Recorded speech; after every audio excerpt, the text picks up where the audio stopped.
Hey, hi, hello, and welcome to the Video Game Dads podcast. Where Video Game Dads podcast is where three guys in a basement talk gaming, fatherhood, and everything in between. This is episode 13, guys. Yeah. Lucky 13. We're going to make it Lucky 13, right? Yep. But if you're listening to this, drive carefully. Don't walk under any, ladders. Don't kick any black cats. Don't break any mirrors. Don't break any mirrors. That's a good one. Take your horseshoe. Take your horseshoe and throw it out the window. Oh, no, you keep it. If you find a penny face down, don't pick it up. Yep. There you go. Anyway, it'll be lucky for us. We are a family-friendly podcast. We are your three hosts. I am Ben. Shane. And I'm Adam. All right. And where can you find us, Adam? Well, you can find us on Facebook at facebook.com/videogamedads, or you can email us at videogamedads@yahoo.com. I'm sorry. All right. And what's our Twitter, Shane? Our Twitter handle is... Ben, what is our Twitter handle? It's pretty easy to remember, at Video Game Dads. So anyway, that's funny. We just mixed it up. Those longtime listeners might know that we just try to mess each other up at that beginning point because we always have our set goals. We try to mix it up. It's very easy to mess me up, so they just like looking at me and just laughing at me. Yeah. You should see these guys. That's all right, Shane. So we are now into May. It's like cold here in the middle of the U.S., right? It's weird. It's a little Yeah, it chilly. is a little weird. It should be warmer. Should be warmer. Yeah. A little chilly. Yeah. So episode 13, we have some interesting topics. We're going to kind of talk about our console memories. We're going to go over our video game book club picks and then discuss kind of some new happenings. E3 is going to be coming up, so that's kind of cool. Yeah. They re-released the NES Classic. Just kidding. Look at Shane. Shane just turned over. was It's like, like, what? no, it's done. All right, but let's get this thing started off with our video game book club.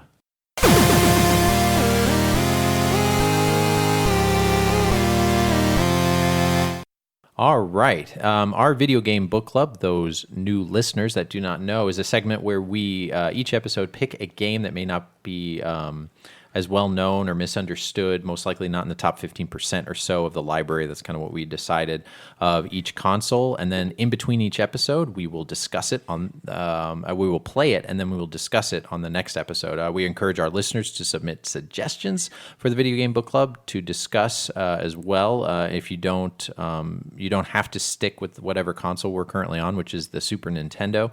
It could be a handheld, and tell a little spiel about why you're submitting it, and it'll go in our pool, and we will pick it. And so far, we've decided to pick a Video Game Dad pick and a listener pick to kind of speed things along, since we were getting a good amount of listener picks.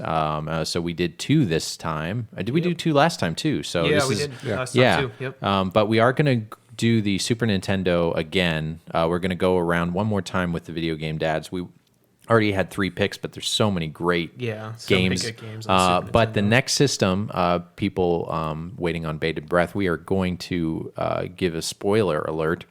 I will let Shane tell us what's the next system that we're going to have for the Video Game Dads after the Super Nintendo. Ooh, Turbo Graphics. That's The right. TurboGrafx with an X. Yep. The Turbo Graphics. So you know it's for realsies. Yeah, and CD. Who knows? We might pick that. Or what's the You got a PC CD? Engine? Yeah, you got Yeah, PC Engine. Yeah, I got a Either CD.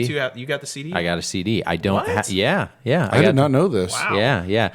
You just asked me if I had a CD. Yeah. You didn't specify. Oh, that's true. I've got Turbo plenty of CD. CDs. I've been eyeballing Turbo Duos for some time now, but I just haven't pulled the trigger on Those things are tricky too. You kind of got to send them in a special way. it. Yeah, they all have to have new capacitors put in them because they're all burnt out. Yeah. Yep. Those things are finicky. Yeah. But anyway, our video game book club pick from our dads. What was it, Adam? For this go round, it was Pocky and Rocky, which is Shane's pick. Yep, Oh, yeah. Shane's Yeah. pick. Sorry, I only went to you, Adam, because you always have that lovely like tidbits about when Oh, they yeah, came yeah. out and Little stuff like tidbits. that. Sure. So yeah, Pocky and Rocky. It was released in '93. It was developed and published by Natsume. Yeah. Which they made a lot of good games back in the day. Yeah. And actually, when I think of Natsume games, they're all, clearly it's a Japanese developer, but their games are also very Japanese. Yeah. But they're also really fun. Yeah. Well, and, Japanese stuff is cool, actually. Yeah. It turns out. Yeah, and it's And Yeah. it's a weird game. Shane, why'd you pick this one? Well, I just recently picked up for my brother, so I've always heard it's a great game. If you get a chance to get it at a somewhat of a deal, Yeah. pick it up. play it. How much is it going for right now? You said like Adam, less than 100. Well, I just looked it up on price charting. $100 loose, about $300 if you buy it with a cart. Okay, all And right. that's for Pocky and Rocky 1. Yeah, that's for the one that we Pokemon. played. 2 takes a major jump. It's like $200. Yeah, and I heard 2 is pretty great. Yeah, it has more it- RPG elements. It does what it should. It improves pretty well. And I sort of like this genre style of game. It's a sort of slash shooter.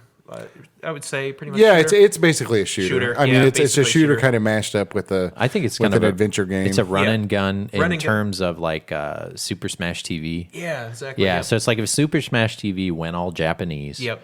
And turned into the weird parts of Contra. yeah. I don't know. And I love the characters on it. Like I love Pocky and Rocky. Like I love the raccoon. The girl's really cool looking too. And Yeah, then this- so Rocky's the raccoon. Yeah, Rocky's Wait, the- Rocket Pocky. Raccoon, Rocky Raccoon. Yeah, it is. And Pocky is the girl. The girl. Yeah, Oh, the I girl. thought it was a boy. Whoops. Okay. No, at least I'm assuming it's girl. Yeah, it's a Maybe I'm girl. wrong. Yeah, it's Okay, a little girl. Okay. I default to you guys.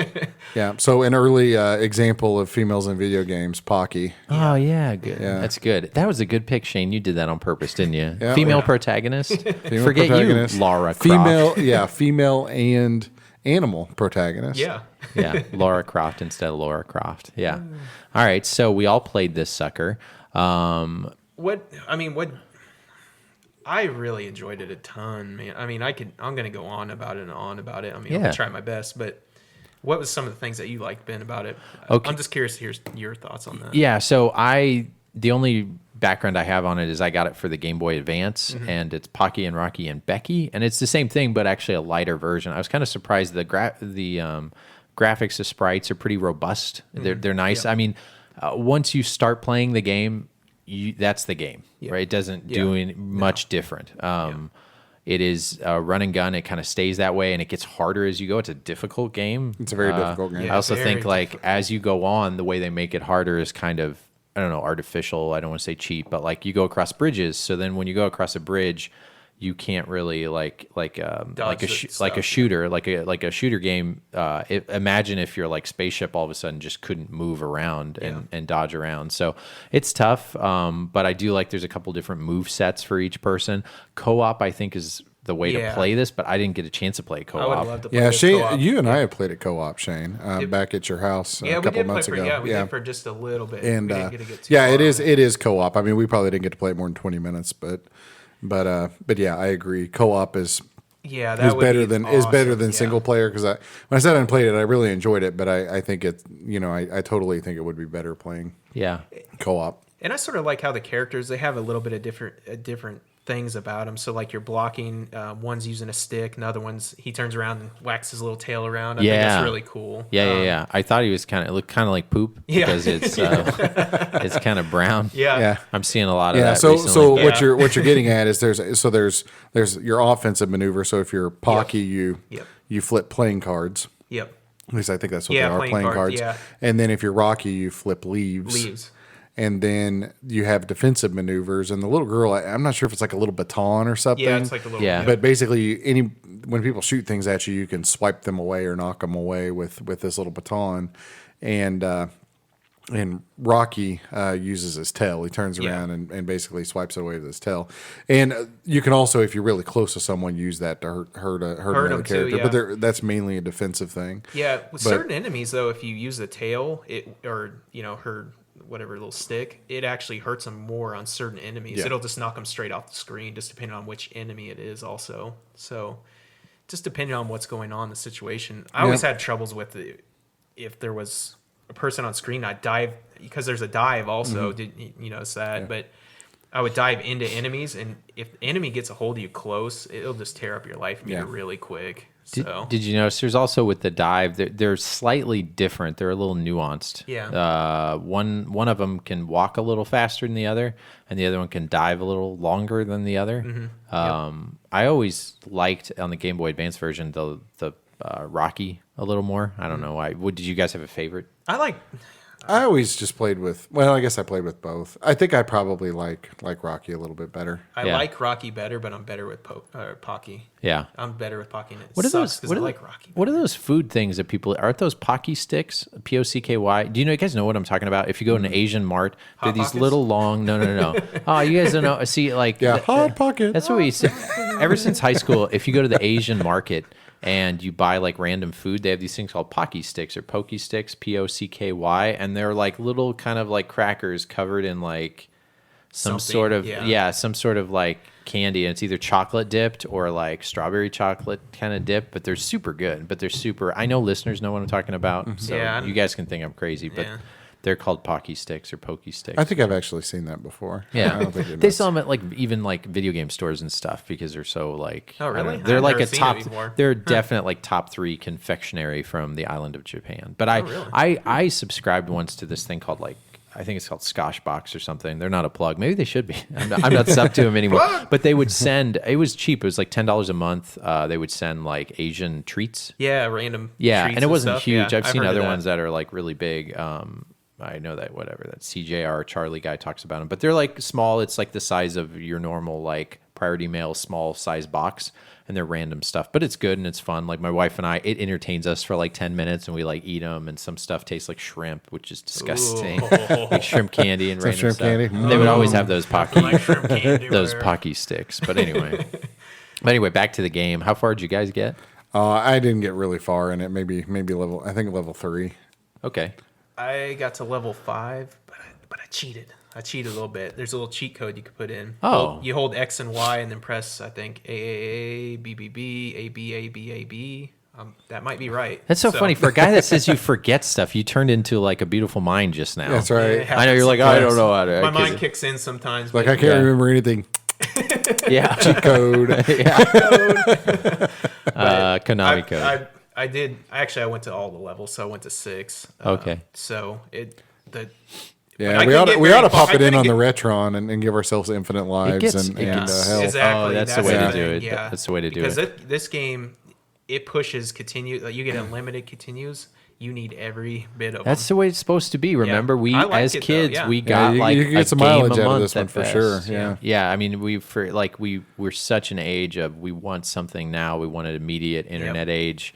We forget that there's like I don't know, a slow burn is kind of good, and like getting your money's worth. This is Yeah. a game you get your money's worth, and also our listener pick, which we'll get to in a little bit. They're both games that actually, unlike say, I don't know, what's another game we played? Oh, like one of the first listener picks we had, that one where you're like a ninja and you're flying and you're just Legend of Kage. yeah, Legend of Kage was cool, but like Yeah, there isn't much replay value. on that. Yeah. you get a little bit of high score replay value, but that's about it. yeah, and this one, you would get better. I bet I would get really good because if I There's exclusively also played it. secret things that you could do, like on the first level. I don't know if you guys found this or not. There's a frog. If you hit the frog, it pops out this lady, or sometimes it's a guy too, with a fat belly, and you have to shoot him with your cards or your leaves or whatever, and then they'll start dropping random stuff for you, like power ups for your weapons, or even like this. Yeah, It's like a dragon dog. Yeah. That thing was really cool. So if you jump on the dragon dog, you just start hopping around and you could just kill everything. Yeah. So that's really cool. Yeah, how would you guys think of the music? I thought it was good. I liked I mean, it. I thought the animation, the whole way it was all put together was really nice. Yeah. I think it's every bit worth of the $100 that it comes to. I mean, it's Really? music's Yeah. good. All right. Yeah. It's one of my favorite Super Nintendo games that I've played now. Wow. Yeah. All right, so that's a glowing recommendation from Shane. Yeah. Yeah. No, that's good. Like I mean, it's for me. I love Super Smash TV. I recently like kind of played it again. Yeah. And I don't know if I forgot how to play it or something, or I stink now, or it's like after 27 you lose your ability to like move quickly and you Yeah. blame the game. That's always funny because I don't know if I've talked about this yet, but like the people retiring from like at 24 years old from professional gaming, or like I follow like some gaming sites with some older players, and they as the years go on they get more upset at the games. Like I definitely push this button, and it's like it's totally because we're not as good as we used to be. yeah. But that being said, we're also can beat some other games a lot better because we actually have like critical thinking. Yeah, and and so I'm going to be a contrarian here a little bit, but I actually feel like I've gotten better at games in my 30s. okay. Really? Yeah. I've gotten worse. I think it Like, depends my on the Halo- game. Yeah, it depends on the game. Yeah, maybe Like, it quick depends. I mean, twitch, some of like the- Halo, I'm not very good. Yeah, anymore. I wouldn't say I'm better at first. I was really good at first person shooters and that sort of thing back in the day, but I used to play them a lot. But I feel like 2D platformers, your Mega Mans, your Castlevanias, all that. I'm a lot better now at those games than I used to be, and I'm a whole lot better at shooters now than I used to be. Yeah, I think you're I right. can see So- that because you could pace yourself like on a platformer. 'Cause Yeah, I used to just well, try and- to burn through those things. Well, and, man. and now I don't just quit when something's hard. I Yeah. kind of have enough to Yeah. stick with it. And get a little bit better at it. Yeah. But I feel like I've actually.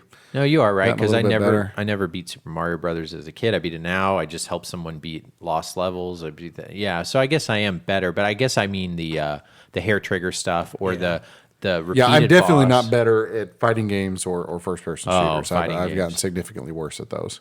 Yeah, I don't know. Maybe it's just first-person shooters why I'm not as good. Is just because I don't play as much. I think that's what it is for me. I think I first-person just don't shooters, play you have that to many. play and play and just run that thing into the ground. We're tired little men with kids. Well, and sort of. stuff. After Yeah. first person shooters went online, I got tired of listening to like 8-year-olds yell at Yeah, me. So yeah.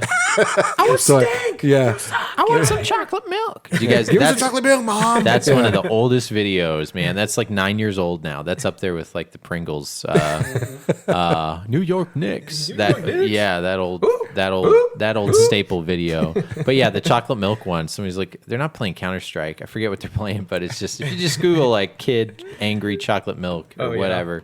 And it's just the funniest thing because he's just yelling at his mom like really inappropriately, like like just cussing the heck out of her. Yeah. That he wants some chocolate milk, and this other guy listening is just stopping because he's just yelling at his mom, and you could hear her in the background yelling back. I would have bashed. I that will Xbox say he was on. what's really Oh. funny is there are some YouTube videos that I watched recently of like some of the new Call of Duty games and that sort of thing where people go in and troll people yeah. in the middle I've of seen those those games, too. and they use like an IP address finder or something like that, Yeah. and then they start telling them their name and where they live. Are you talking about the Nigerian Yeah, the slumlord Nigerian- one? yeah, That's- yeah. Didn't I That's send great. that? I sent Yeah, that you to sent you that guys. to me. The You kids sent it are to like me. they're totally freaking out. Yeah, it's It's this guy that does it really well. He's pretending he's doing like some sort of like cult Like, ritual. yeah. He's naming the guys' names, like you said. with yeah, their where IP. they live, putting a hex on them, telling him he's going to come to his house. Yeah, it's like, Yeah. hey, what? And then you hear Yeah, the guys, 'cause you hear him shaking. They're like, hey, Well, and the dude that he's doing it to totally deserves it. Yeah. Oh, yeah. Oh, Yeah, absolutely. the guy was Yeah. being a not good person. Yeah. Before that. He was saying things completely inappropriate back, and then he just went back and just, it's really good. Yeah.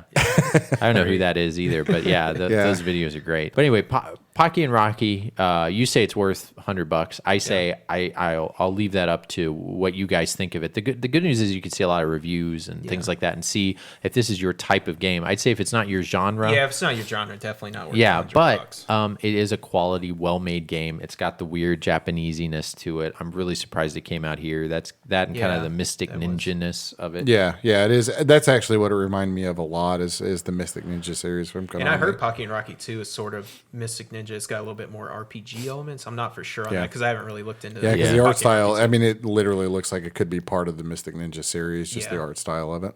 Yeah, good. All right, so good. Let's see. Oh, Shane, the back of the box. Yep, back of the box. Yeah, we started this last episode where we're reading the back of the box of these things. This is what would get us like to rent this thing, right? Because we look at the front, then we look at the back, and would this grab us? Go ahead, Shane. But I'm not gonna lie, I never read it. I just always looked at the pictures. That's all I ever did. Oh, when did I was you? a kid. Yeah, I never read I it. might not have read it either. Yeah. I just still looked at the. I'm sure I didn't read it. Screenshot. Well, our parents read it. How about that? They went and made sure this was appropriate for us. Yeah. I don't know. All right, go ahead. Go ahead, Shane. All right, Pocky and Rocky. Pocky was enjoying a quiet cup of tea in her shrine when Rocky the raccoon and No Pino or something. Nopino Goblin came running to Pocky. Something terrible has happened, my fellow Nopolin? I don't know. They're all Nopolin Japanese goblins, stuff. Just go for it. Have lost their minds. When I woke up, they were agitated. When I tried to calm them, they came after me. Why? I don't know, but I believe that they are under the spell of another force. In any case, I cannot handle this by myself. I need help. Boy, this is weird. Yeah. Super weird. Who on earth has cast a spell and are controlling the goblins? And for what? Find out as Pocky and Rocky battle the goblins in their epic adventure from Natsumi. And then they say Yeah, what are the little titles? bulletin points here. 2-player simultaneous action. Yeah. Check. Check. Okay. Outstanding graphics. Check. Check. Check. Yeah. Endless continues. They push that. Endless continues. Okay. And 'Cause they know us action adventure Americans are game gonna suitable die. for the entire family. Entire family. Oh, Yeah, okay. So, all right, a 2-year-old, but they say it is, and then grandma can play Grandma it will for play that about too. 5 seconds. Yep, and then she'll done. die. Yep, she's done. So she can't play it. She's burning up all your continues. Yeah, Good thing they're yeah. The whole family will cuss in a big circle. That'll be it. That's funny. Fun for the whole family. Yeah, I fun like for the it. whole family. That totally was kind of originally drafted by someone that didn't speak English, and it went probably through a couple revisions, Yeah. and then finally came to us because you could tell that one was not made by a bunch of 50-year-old white guy marketers saying, "What are the kids will like? We'll say it's ultra, whatever." Yeah. They're like it's family Super fun. raccoon. super Yeah. raccoon. Maximum carnage. Yeah. Death. Flips extreme. Monster trucks. Yeah. Merca. Flags of death. We'll throw at you. Yeah. She might be a small Asian girl, but she packs a punch. Boom. Yeah. All right. Well, that's our video game dad pick. We'll leave it at that. Next up is our listener pick, and this one came from Brandon in New York. It was our first handheld, actually our only handheld submission so far. But he finally got picked, and he did Altered Space for the original Game Boy. We all got to pick this, or we all got to play this one. This was a really interesting pick. It's also called Altered Space, a 3D alien adventure. Do you have some stuff about it, Adam? I do. So it was released in '91 on the OG fat brick Game Boy. Yeah. Kind of later in beauty. this. Yeah, kind of later. Do you in guys the, know when the color came out? It would have been a little bit after this, I think. Of course. Was it like 92 or 93? Maybe At least. I'm not Maybe sure. even 4. Yeah, it may have been 4. Maybe 4. Yeah, because what came after that? That was then the Game Boy Advance? Yeah, it was Game Boy Yeah, Game Advance. Boy I So think. yeah, this had to have been 94, 4, 95 yeah, I'd that say the color 94, came out. yeah. Okay, sorry, go ahead. So released in '91, developed by Software Creations, published by Sony. Back when Sony and really? Tinder were friends. Still buddies. Yeah, just like that last pick we're we did. buddies. Yeah. Back when they were still buddies. And this game, although not super common, is relatively cheap. You can get it for $10 or $11 loose. Yeah, I picked up mine for $7.99 at the old V stock. Nice. So that wasn't bad. The cover art is awesome. You should check it out. It is cool cover art, man. They made it look 3D. I thought it's a good representation. It's kind of got a Mega Man feel of like, except like actually represents the game a little better. It's a 3D action adventure game. And this is, of course, before when 3D means what it means now with all Avatar coming out. It actually had a 3D perspective, which this was the only game for the original Game Boy that did this. Maybe even Game Boy Color ended up having some weird kind of 3D stuff. Yeah, but because it's isometric, right? yeah, okay. it's isometric, so it does it via tricks, I guess. But when I saw this running on the original Game Boy, I was pretty surprised. Yeah, well, I only got to see it on the Retron, and I was just surprised on the look of it, the whole deal. So Yeah. It's not what you expect. You Yeah, instantly thought it's going to definitely be a side scroller or some sort of weird overworld Zelda type, if anything like that. Yeah. But this actually is it's a quite interesting game. What do you think of it, Adam?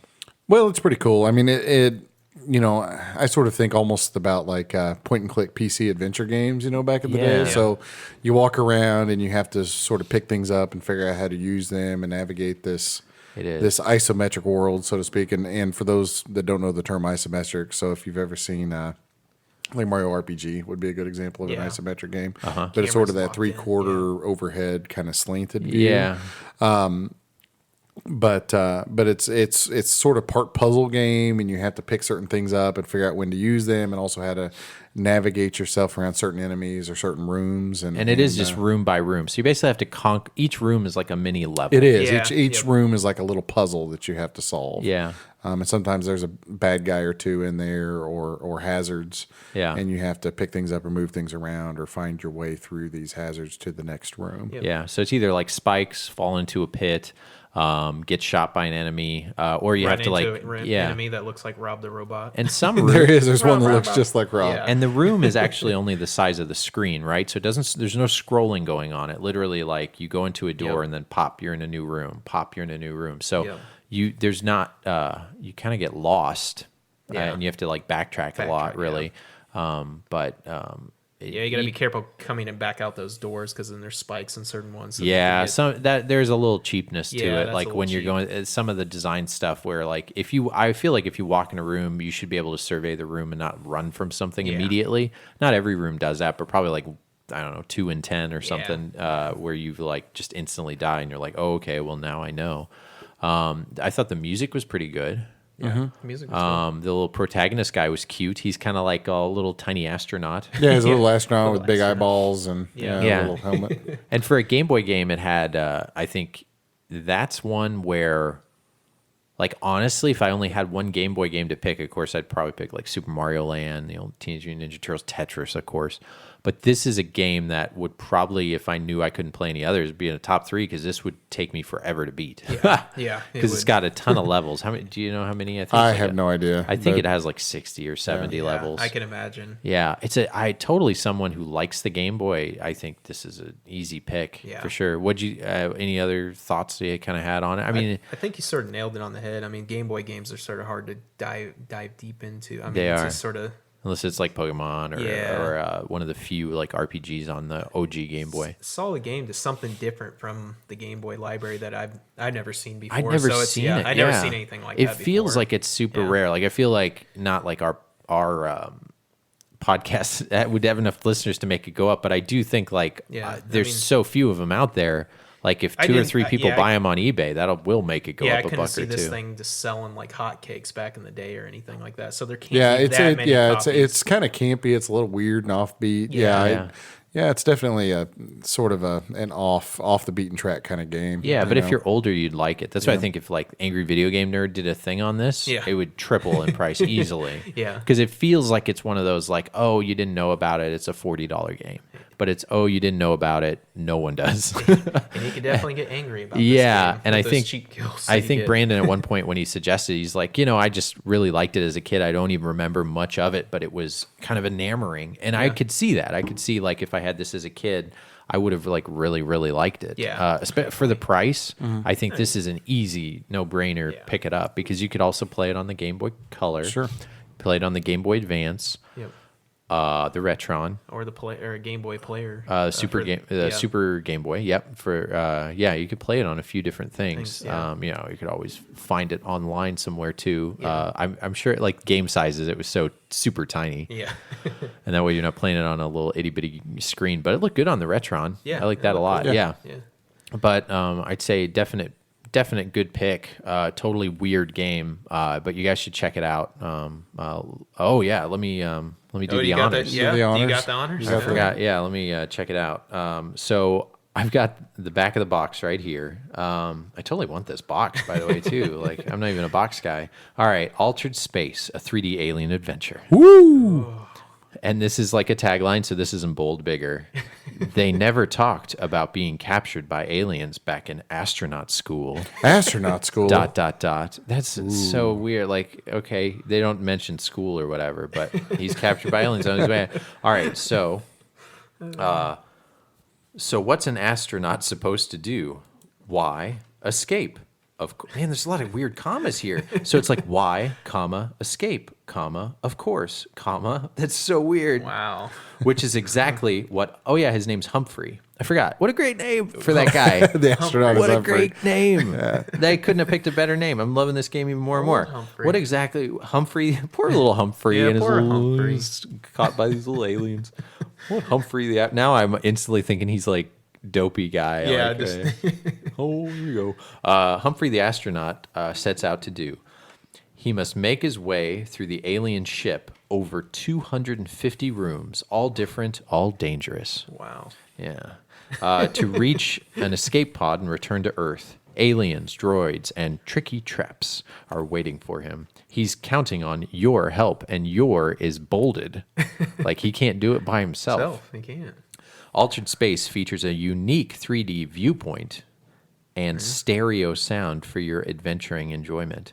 You may never want to return to Earth. Oh, I love it. Okay, and up in the upper right, this big bolden thing, it says free strategy guide offer. While supplies last, a limited edition strategy guide with information about the alien ships, aliens, maintenance droids, oh, that's what they are, and other alien technology is yours free. Details inside the package. Man, I wish they'd do that. Yeah, nowadays. free for only $20. Yeah, I shipping bet and you it's handling. free and shipping. Okay. Yeah, but they back, get you on the shipping. But I would they still always do got it. you on the shipping back in the day. And I think on purpose they didn't go through a tutorial. So I watched you play the first level. Like you just got to figure it out. Like Yeah. you could spend after you know what to do in the first room, you could get in and out of the first room in about 8 seconds. Yeah. But otherwise, if you don't know what to do, you could spend 5 minutes, 10 minutes 10 on the minutes first doing room that, yeah. until you figure out, Absolutely. oh, I'm supposed to take this box, jump on it to get up onto the higher point to get this thing to then like move off. Yeah, they don't tell you anything at all. And then at the bottom, there's a little screenshot. I love a screenshot of a Game Boy. How did they even do that back then? You know, right? How did they? It says, "Is that alien hiding behind that wall?" Yipes! Yipes! Yipes! Yipes! I'd better get moving, or I might wake up in the hold again. What? Yeah, I guess I don't know. But Sony ImageSoft, I really like this game. I'm liking it even more and more. Good pick. You like the weird and obscure. I love man. the You weird love that. stuff. We've Yeah. been gaming so long. It's got to be weird for me to be into it. All right. So, moving on.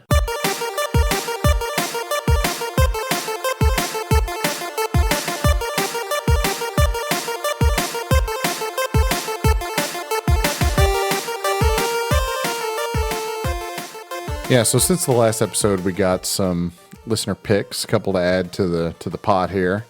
The first one is an email from Kyle. He says, "Hey guys, really enjoying the podcast.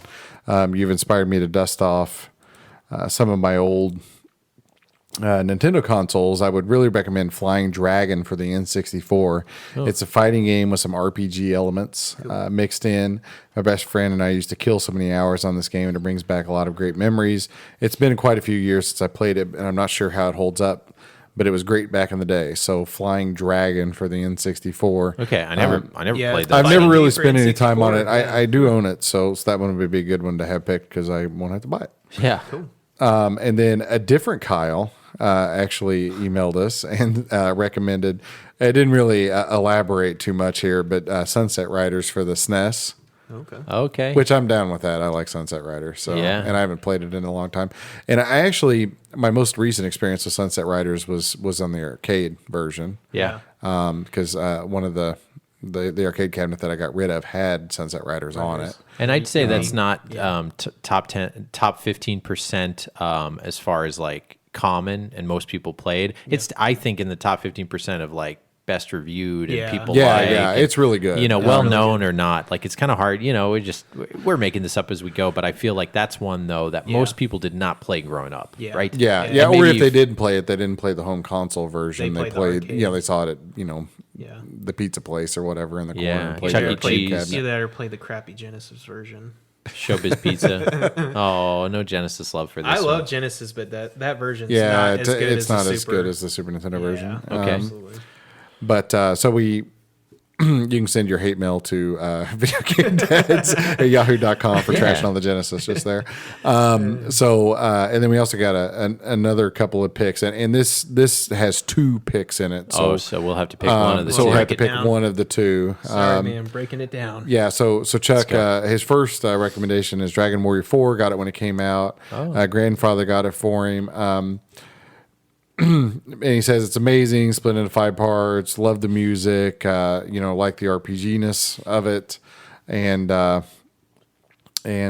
says it's one of his favorite games of all time. Okay. Still in his personal top 5. Okay. Oh, wow. Been playing games forever. He's 37, so that's saying something. It is. Yep. And then the second was Robotrek, which is a game that one of his friends had that he let him borrow, and played it quite a bit and had For what system? I guess we'll have to look it up. Oh, okay. Yeah, I'm not sure honestly, and there may even be more than one Robotrek game. But anywho, so we'll have to add that to the list. And if there are more than one RoboTruck game, I guess we'll just get to pick which version we want to play. Yeah. It might be a dual. It might be, guys. I'm looking right now. RoboTruck, Super Nintendo. Super Nintendo. Is at least the first thing that comes up over and Yeah, over. clearly I have not played that one. Yeah, I haven't either. Okay, awesome. SNES. I'm actually going to look up the cover real quick. Yeah, RoboTruck, Oh. I mean, I think I've seen artwork or whatever from it before. I think it's like a mech series, Macross kind of thing, or am I off on that? No, I mean, this looks like... what kind of style of game did he say it was? I don't think he really said. It's like got some... It looks like RPG. I don't know. It's kind of cool that I don't know what the heck this is. Oh, that's cover's really cool, too. It looks go like with a big that then, space too. boob. Like, look at this. Doesn't this look like a space... So if you look it up... Oh, so it's an Enix game. Yeah. Okay. I guess. Yeah, I like me some old Enix games. It's surprising that I've never played that before because I really like Illusions of Gaia and The cover's like a Death Star with needles coming out, and Yeah. it's just the weirdest thing. Yeah. I've never All right. seen that. Yeah. well, do you guys want to make it RoboTruck then, Yeah, since we're all let's do completely that. unfamiliar with Yeah. it? All right, Since let's we're- do that. Yeah. Let's do that. Robotech for the SNES will add to the pool. Okay, cool. Sweet. All right, so I got the randomizer out here, and let's pick our next pick. I got to add Robo. Is it Robotech or RoboTrek? It is RoboTrek. RoboTrek. Trek. Okay, so I Like had to write Star the first Trek. go around. Okay, so let's hit the old randomizer. Boom! It's RoboTrek. Oh, Really? boy. It's RoboTrek. So there you go. Wow. Jeez. And how many were in there, just so we keep honest with our listeners? That had been like 10 or 12 in there, right? Yeah, at Yeah, least. there's at least. That's funny. All right, well, shoot. That's the first time that happened, Yeah. huh? Yeah. Well, there you go. To go on the Price is RoboTrek. Right. So with some money. listeners, know that you can write in and, you might get picked initially. Instantly. Yeah, immediately. Immediately, while everyone else waits. Yeah. Waits. It's okay. Everybody's time will come. But RoboTrek for the Super Nintendo. And now it's time for our video game dad pick. And like we said before, we kind of go around the table. We stick on one system. It just so happens randomly this was also a Super Nintendo. So we're getting a lot of Super Nintendo love. But like we said earlier, we're going to move on to the Turbo Graphics after this to really change things up for those that aren't fans of the Super Nintendo. But there's probably not that many of you out there, I'm guessing. Because, I mean, you can't, even if you don't like the Super Nintendo, you can't hate that thing. Yeah. All right, and our video game dad pick this time will go to Adam.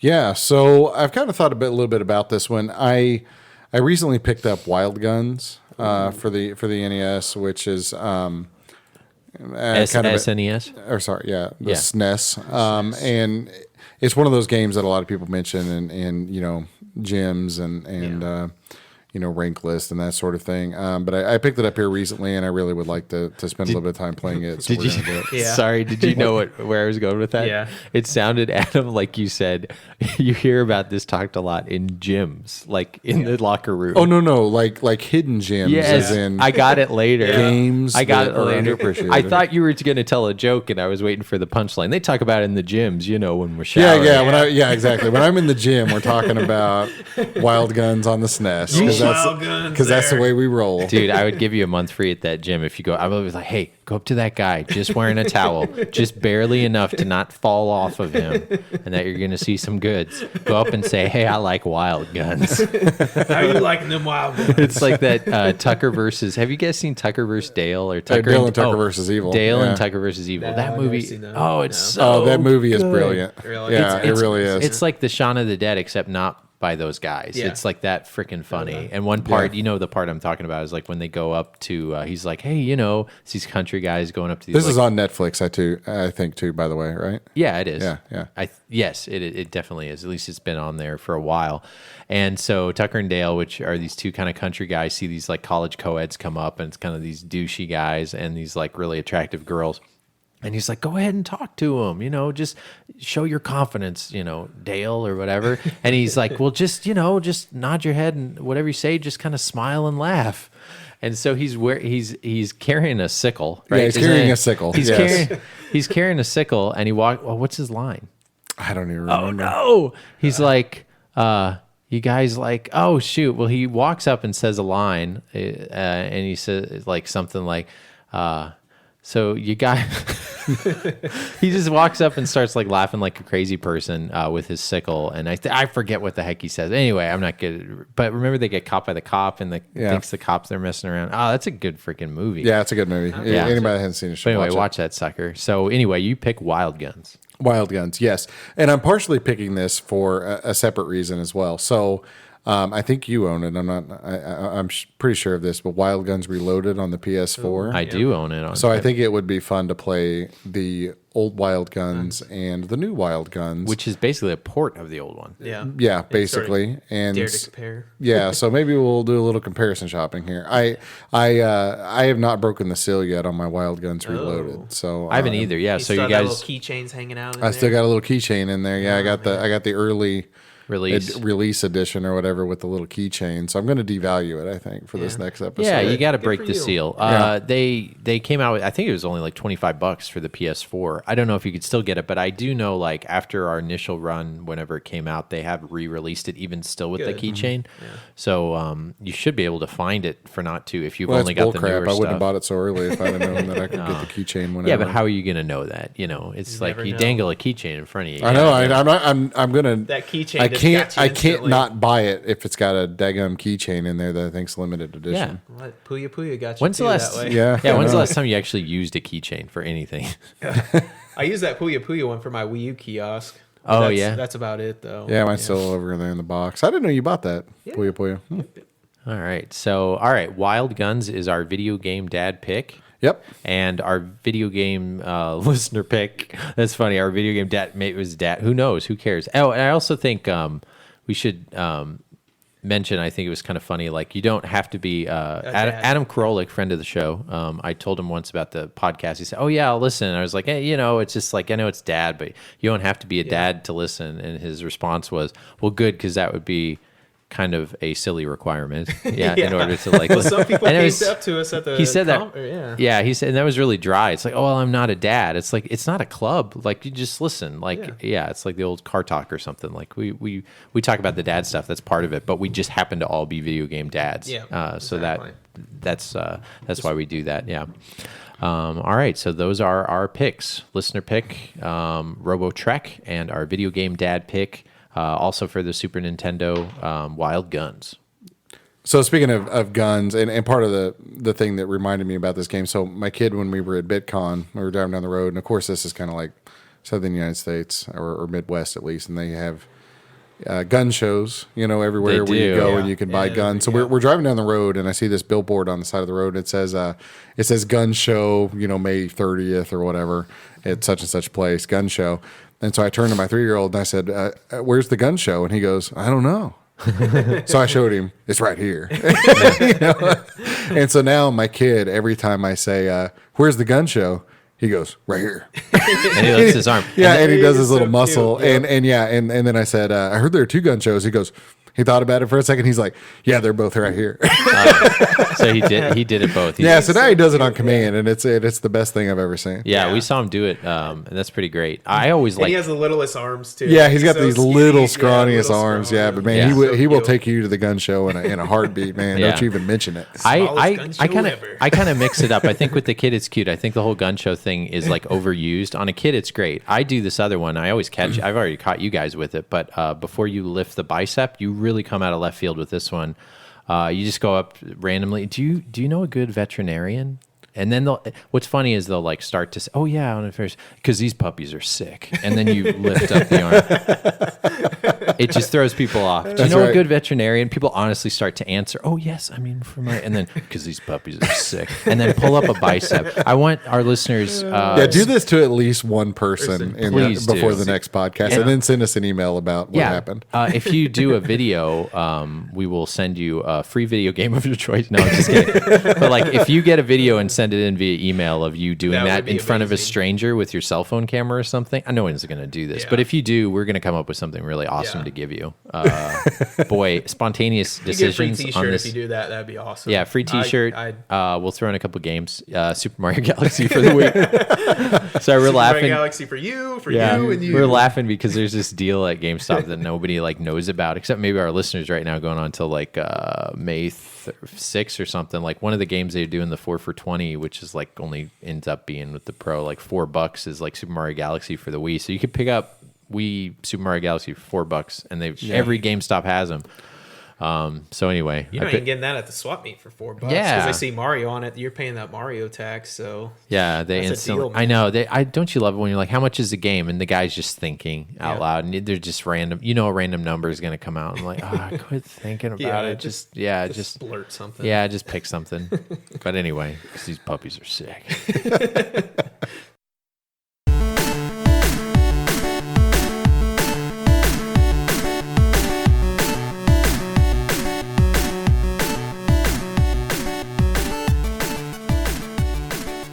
All right, so moving right along here, we thought we would talk about some of our earliest console memories. Go down memory lane here just a little bit. You know, like the first time you ever started playing, we were like kids going over to our friend's house. I don't know about you guys, but like, I think usually the first time I saw a system, at least most of the time, was not like it was either at a store or it was on TV or it was in a magazine or it was at a friend's house a lot of times. Or like you wouldn't get a system. Like I never got a Genesis because my best friend had a Genesis. Yeah, Like, that's what I did. And I had the Super Nintendo. So I got the Super Nintendo because Star Fox was the diggity. Yeah. But way before that, I definitely, I think my buddy had the regular NES. He had the regular NES and the Atari 2600. Those were like the earliest ones I played. What about you, Adam? Yeah, so my earliest memory is actually of the Atari 2600. Yeah. What are you, 86 years old or what? I'm older than you two, but I remember, and I'm not even sure where we got it. I was really young at the time, but I remember my parents got a 2600, and I can actually remember my mom playing it a lot back when I was a kid because at the time, I couldn't have been, maybe 5 years old, 3, 4, 5, 6 years old. But that one button you can take yeah, care of. right. Yep. So, and I remember playing it a lot. So I played Combat, which is the game where you play tanks, and you can't find a pile of Atari games without finding Combat, and it's probably the most common game or one of the most common games that you can find for it. But I remember my mom playing Space Invaders a lot. Oh, okay. They had a port of Space Invaders, and I remember seeing that Space Invaders all the time. And I remember trying to play Space Invaders, trying to get good at it, and really just being terrible at it. And the cool thing about the old Atari was some of the old games, like Combat, they would have multiple games or at least multiple versions of the game on a single cartridge. Yep. So I remember, you would turn on Combat, and then there'd be like two tanks shooting each other or whatever, but if you hit the reset button, it would send you to the next version of the game. Sometimes it would be invisible tanks, sometimes you were airplanes shooting at each other, sometimes you were little airplanes, sometimes you were a big airplane, sometimes you had a big tank and a little tank, or vice versa. So it had all these different deviations of the same game on it. So it was almost like this little fishing expedition or this little journey, just trying to find which version of Combat you wanted to play. But I remember playing those and like Defender and the Atari 2600 version of Pac-Man, which is actually terrible. Yeah. And very bad. Yeah. Yeah. And then there were Atari games that actually require a lot of input of imagination and or a game manual to figure out how to play them, the adventure type games where, pick up this bloop, take it over to this other little pixel over here, and that's, open something up. So there are actually some Atari games that are pretty, intricate, I guess, but you have to know very much specifically what to do with them. Yeah. So I remember a good chunk of the Atari catalog, at least when I was a child, being very, very confusing to me. Yeah. Because Superman, did you ever play that one? Yeah, I do remember playing it. And I remember there was this whole series of games that like we had or my friends had or whatever, and we would play and we'd be like, because you're a kid, and it's like if you can't figure it out in the first 5 minutes, you just quit, and then you go back to playing Combat. So that's what I remember a lot was the original 2600, And I mean, this was so long ago that we didn't even hook it up with like a coaxial cable or anything into the TV. It had that stupid little 2-prong thing. Yeah. That you with the screws on. I love that thing. Yeah, I don't even know what that's called, but I know that's always say the 2-prong thing. yeah, it's the, Like it's when I a talk to 2-prong people, thing, the little Yeah. prong deal. It's the claw. Or Yeah, whatever. yeah, but to hook it up to your TV, you'd have to like pull the TV out, and get like a Phillips screwdriver. Yep, Phillips screwdriver. Yep. You know, Or you use a knife because you could go sideways with it. Yeah, or yeah, like a butter knife. Yeah, everybody had like an old whittled up butter knife behind their TV, you know, for unscrewing the game console. I mean, and those things, like, even if rusted or whatever, those things would always like work. I kind of like them better than the coax because the coax, the middle needle would sometimes it fall would off bend, or break, or or would start to bend, and then like the screen would go out a little bit. But those little 2-prong things, even TVs now, it's gonna be hard to see that. Like even an example of that is like, do you guys even have a TV with a 2-prong thing? No, I'd like to have one actually. I've got some old game systems that I kind of need one of those TVs to be able to hook them up. But I just upgraded my CRT, and my old one did actually have that. Did it? Yeah, but I never used it because I never really play Atari, so I just wanted to have the better CRT. So. Yeah. Yeah, I did like though with the coax, like just for TV viewing. Like we were out at a cabin, we didn't have an antenna, and I knew that if you take a paper clip and just undo a paper clip and shove it in the middle of the coax, that'll actually be your antenna. Oh, really? So just pro tip, I guess. Pro tip. Yeah, Man, you're like James Bond over That's there a doing MacGyver some stuff. on it the, works. Yeah. It works well. I mean, you know, I need a paper clip, a coaxial cable, and a television.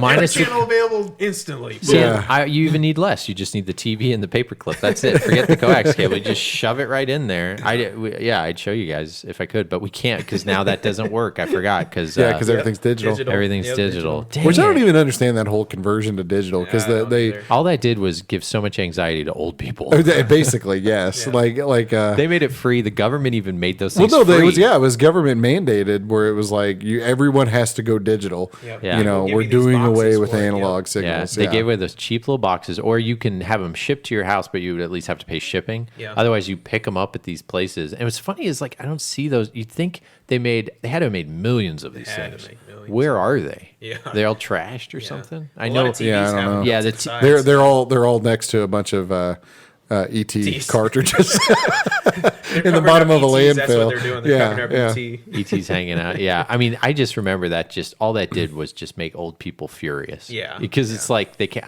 What do you mean I can't watch Murder She Wrote? You just Yeah. can't. You Well, gotta. sort of makes me curious too, is because like when that now it just the signal goes in and out now, and before it was like it's staticky and mess up that way. So now it goes Yeah. in and out. I so mean, it drives the old me days nuts. and kids these days, they'll never know. But I remember, when we very first got cable, it was only like 10 channels or something. We had this box on top of the TV and had clicky buttons. Oh, yeah. It didn't even have a freaking remote. Like my dad would be like, go click channel 6. And you would like have to get up off the couch and go click. And then it would go over to channel 6. Oh. And then you would set back down. See, I think that's more advanced. I had the turn dial.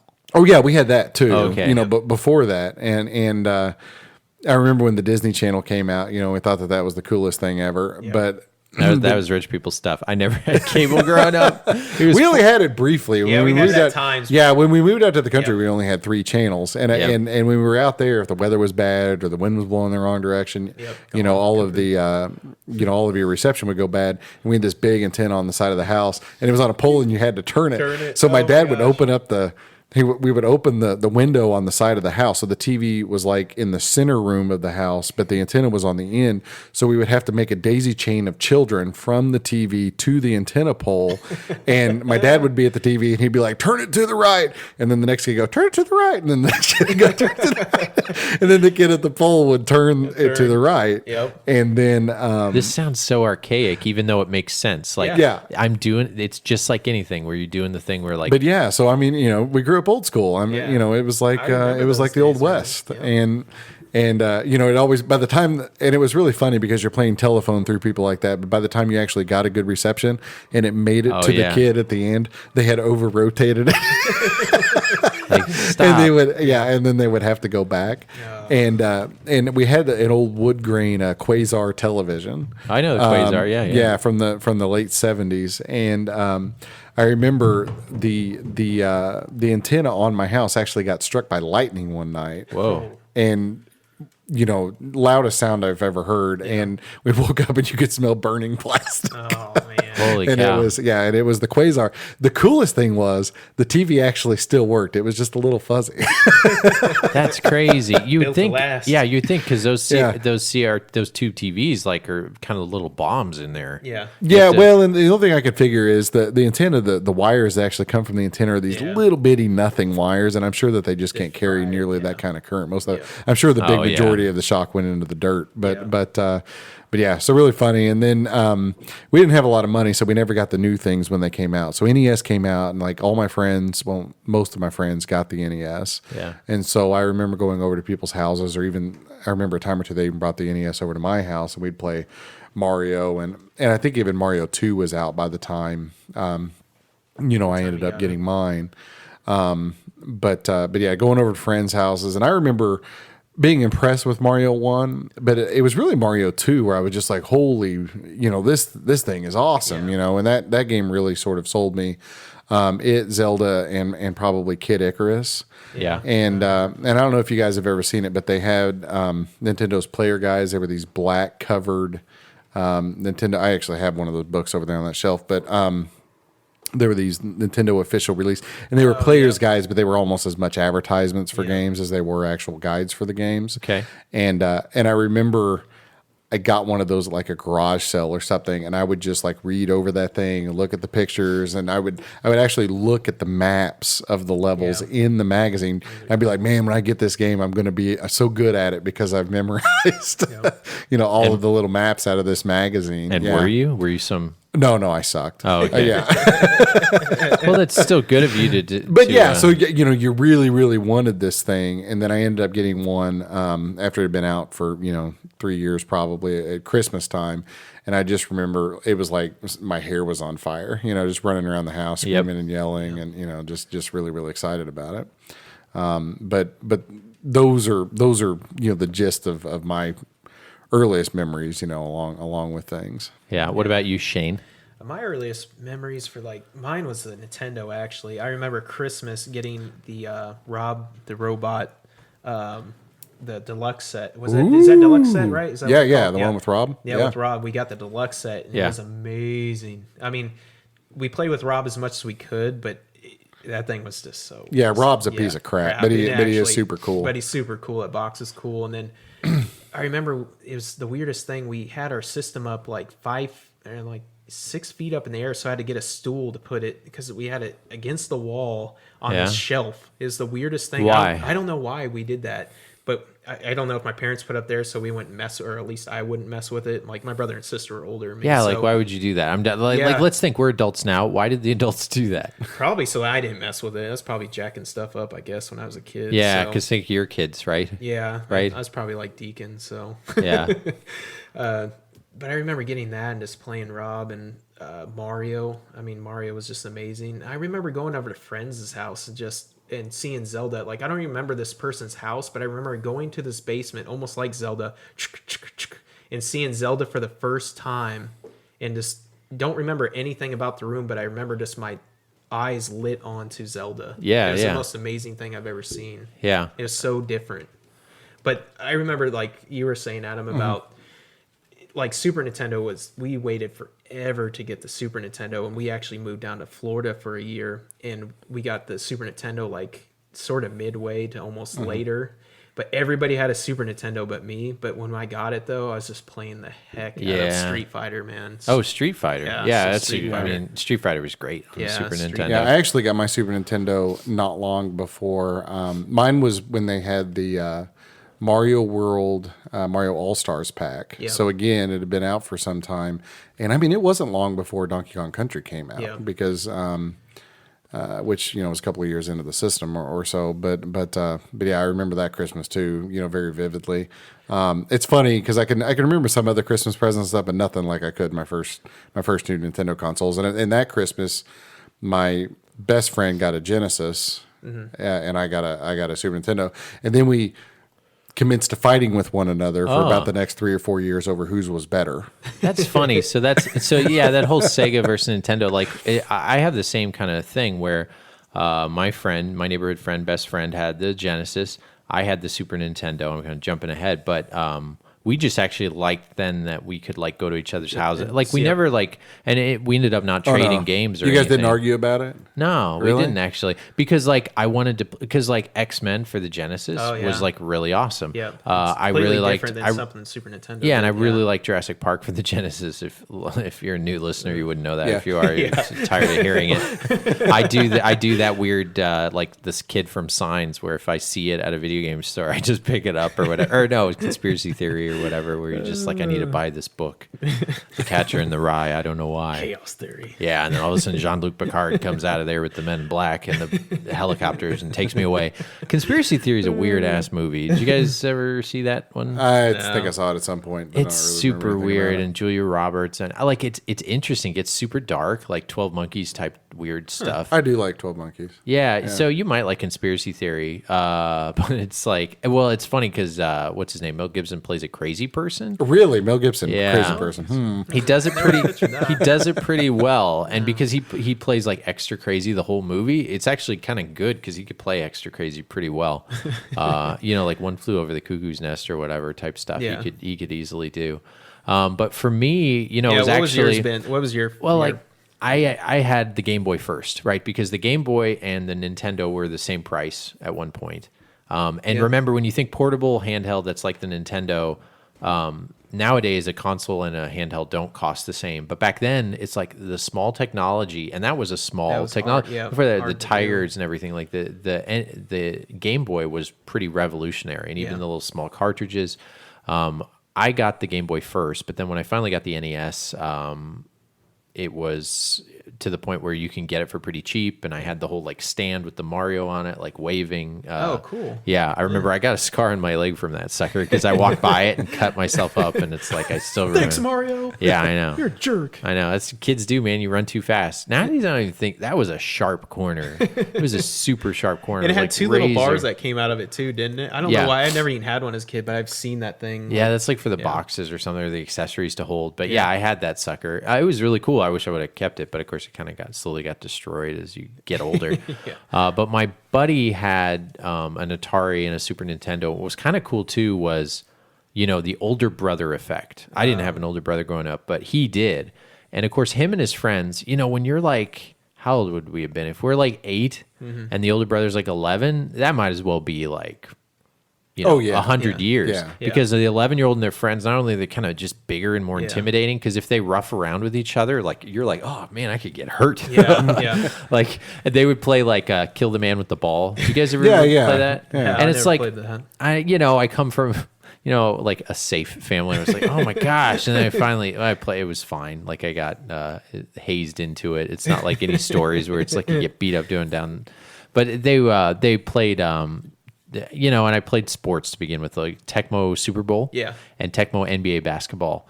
That was one where it's like you end up playing like the winner or seeing who's the best. And then you get really, really good at those games. Those early sports games are just like super amazing. Yeah, mine was Blades of Steel. Man. Blades of Steel was another one. Yeah. Yep. I used to lose in NBA Jam. Like when my brother was beating me, I would lose. So then he would just keep playing me. So, or either that or he wouldn't beat me up. So.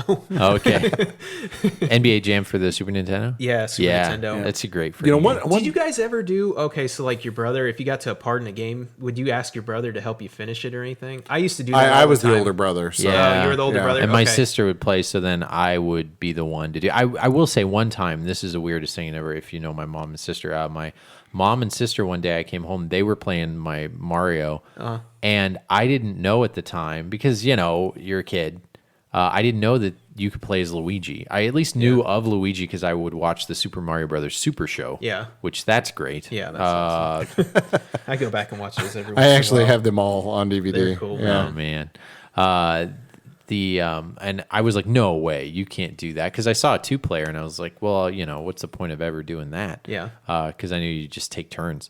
But they played it, and I discovered I could be Luigi, and I really like Luigi. I like the color green, so I would on purpose, because you can't beat Luigi by default. Yeah. When I play by myself, I would do the 1-player, run right into the first Goomba, and so I could play as Luigi and play through the whole game, because I just thought it was kind of cool, because like I don't know, it was something different. Like there's not much changes to that game as it goes on the very first Super Mario.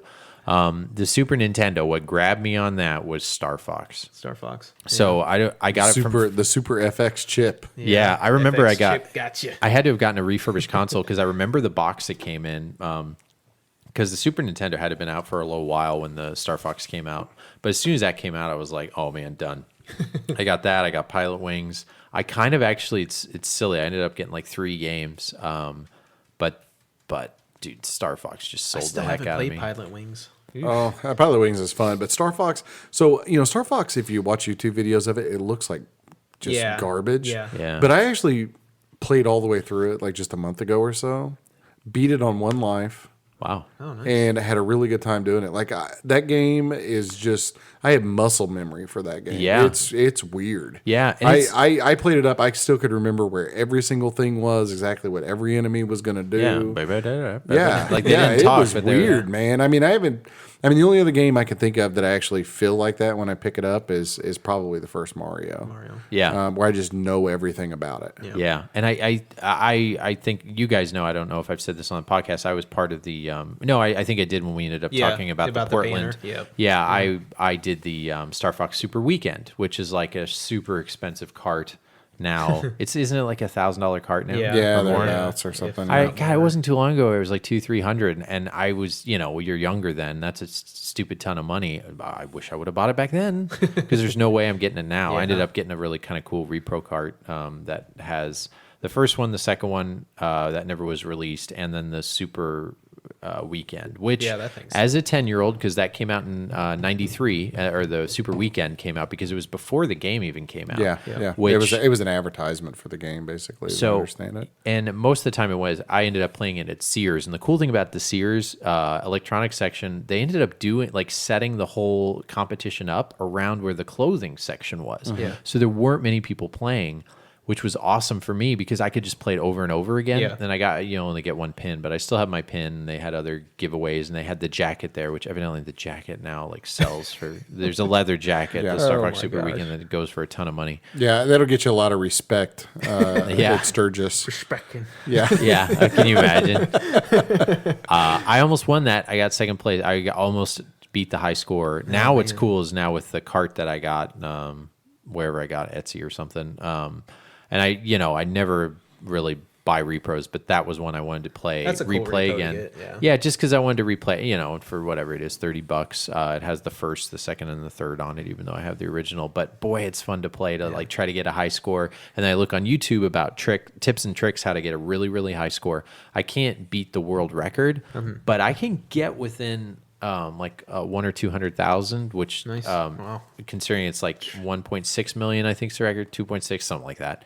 But it's like really fun, and it's 4 minutes long, and you basically just try to get as high score as you can for the first 4 minutes. Did you guys go to like Sears and stuff like that and play the game? Like I used to do that all the time. Make my mom take me to the mall, and I just go stay in Sears. And Actually, play no, the games. I remember the first time I saw like a kiosk at the store. It was like the Super Nintendo kiosk, and it was that super cool one with the red tube on top of it and stuff. And the TV was like super awesome, and it was at Walmart for me. But yeah, every time we would go to Walmart, I'd be like, "See you guys later."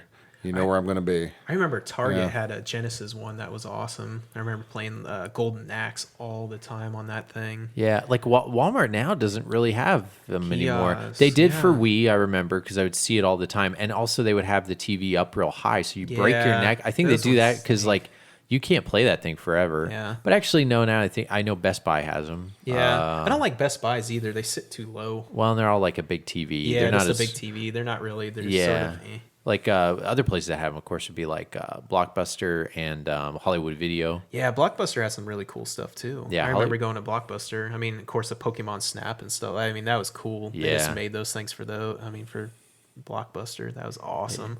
Something earlier, though, I know this isn't console, but it kind of like those PC adventure games, like the ones that you had to like tap in on the Apple or whatever. That was kind of the first time I was like, when you're interacting with something, you start like Oregon Trail, that kind of thing. Man. Like that stuff was fun. I think I told you guys at an auction recently, I almost had an opportunity to buy like an Apple II, like complete or whatever. Didn't I message you about it? Yep. And like you had to look it up because this lady, and that was I don't go to as many garage sales as you two because if I go, it's like after work or something, so I'm wearing all my work garb, and it's just not comfortable to wear all this like sweating. Yeah, and like long sleeve shirt. Yeah, long sleeve button shirts, like businessy, casual type stuff. And I'm getting out and asking for video games. It's like, what are you doing? But this lady ended up having a regular Nintendo, and so she talked about it. And of course, that's the worst. So it was like, oh, but she still plays it and had the zapper and everything like that. And did you guys ever do the? Sorry to interrupt. No, that's but fine. did you ever do the thing where you set like 2 inches from the television screen Oh, with your yeah, zapper, absolutely. trying to cheat on Duck Hunt? Absolutely. You know, to see how Oh, yeah. far you could get. Like you Yeah. could get. I got to the point where I got super far, but there was a point where like no matter how fast I was, Oh I yeah, couldn't yeah, get it. yeah. And Well, it gets to the point where they basically just go Yeah. up off the screen. There's no yeah. time. You just don't have a chance. Yeah. yeah. Actually, one of my greatest memories as a kid playing, me and my buddy used to sneak down in the basement, and we would play Leisure Suit Larry. And I didn't even know what we were playing on, but I guess it was a On Tandy. the original Xbox or no, is No. it Tandy? Oh, it's Tandy, like I didn't even know old there school. wasn't a version older than the Yeah. original Xbox. Oh, really? Yeah. Yeah. It's like that. It was a computer game. It was a computer game Oh. first. Leisure yeah. Suit Larry was long time. Like, yeah. Yeah, so we'd have to sneak downstairs because it's an adult game. Leisure Suit Larry's pretty adult, so you'd have to answer 5 questions right, and they'd ask like, Well, adult in the American Pie sense. Yeah. But it's funny. Like Yeah. they quiz you. yeah, they quiz you, so you'd have to like, what is Michael Jackson's #1 hit right now? And then they give you like a choice of like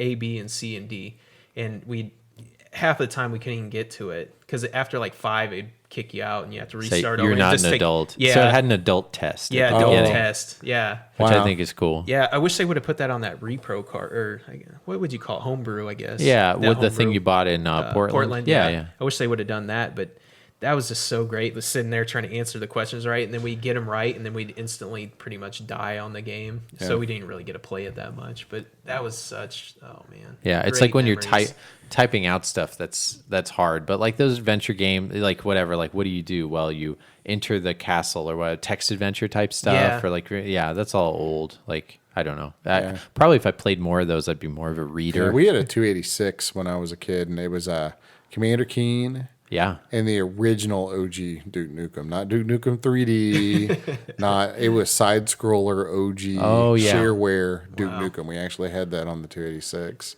back in the way back in the day. And I don't know if anybody knows Commander Keen, but that's actually a pretty cool game.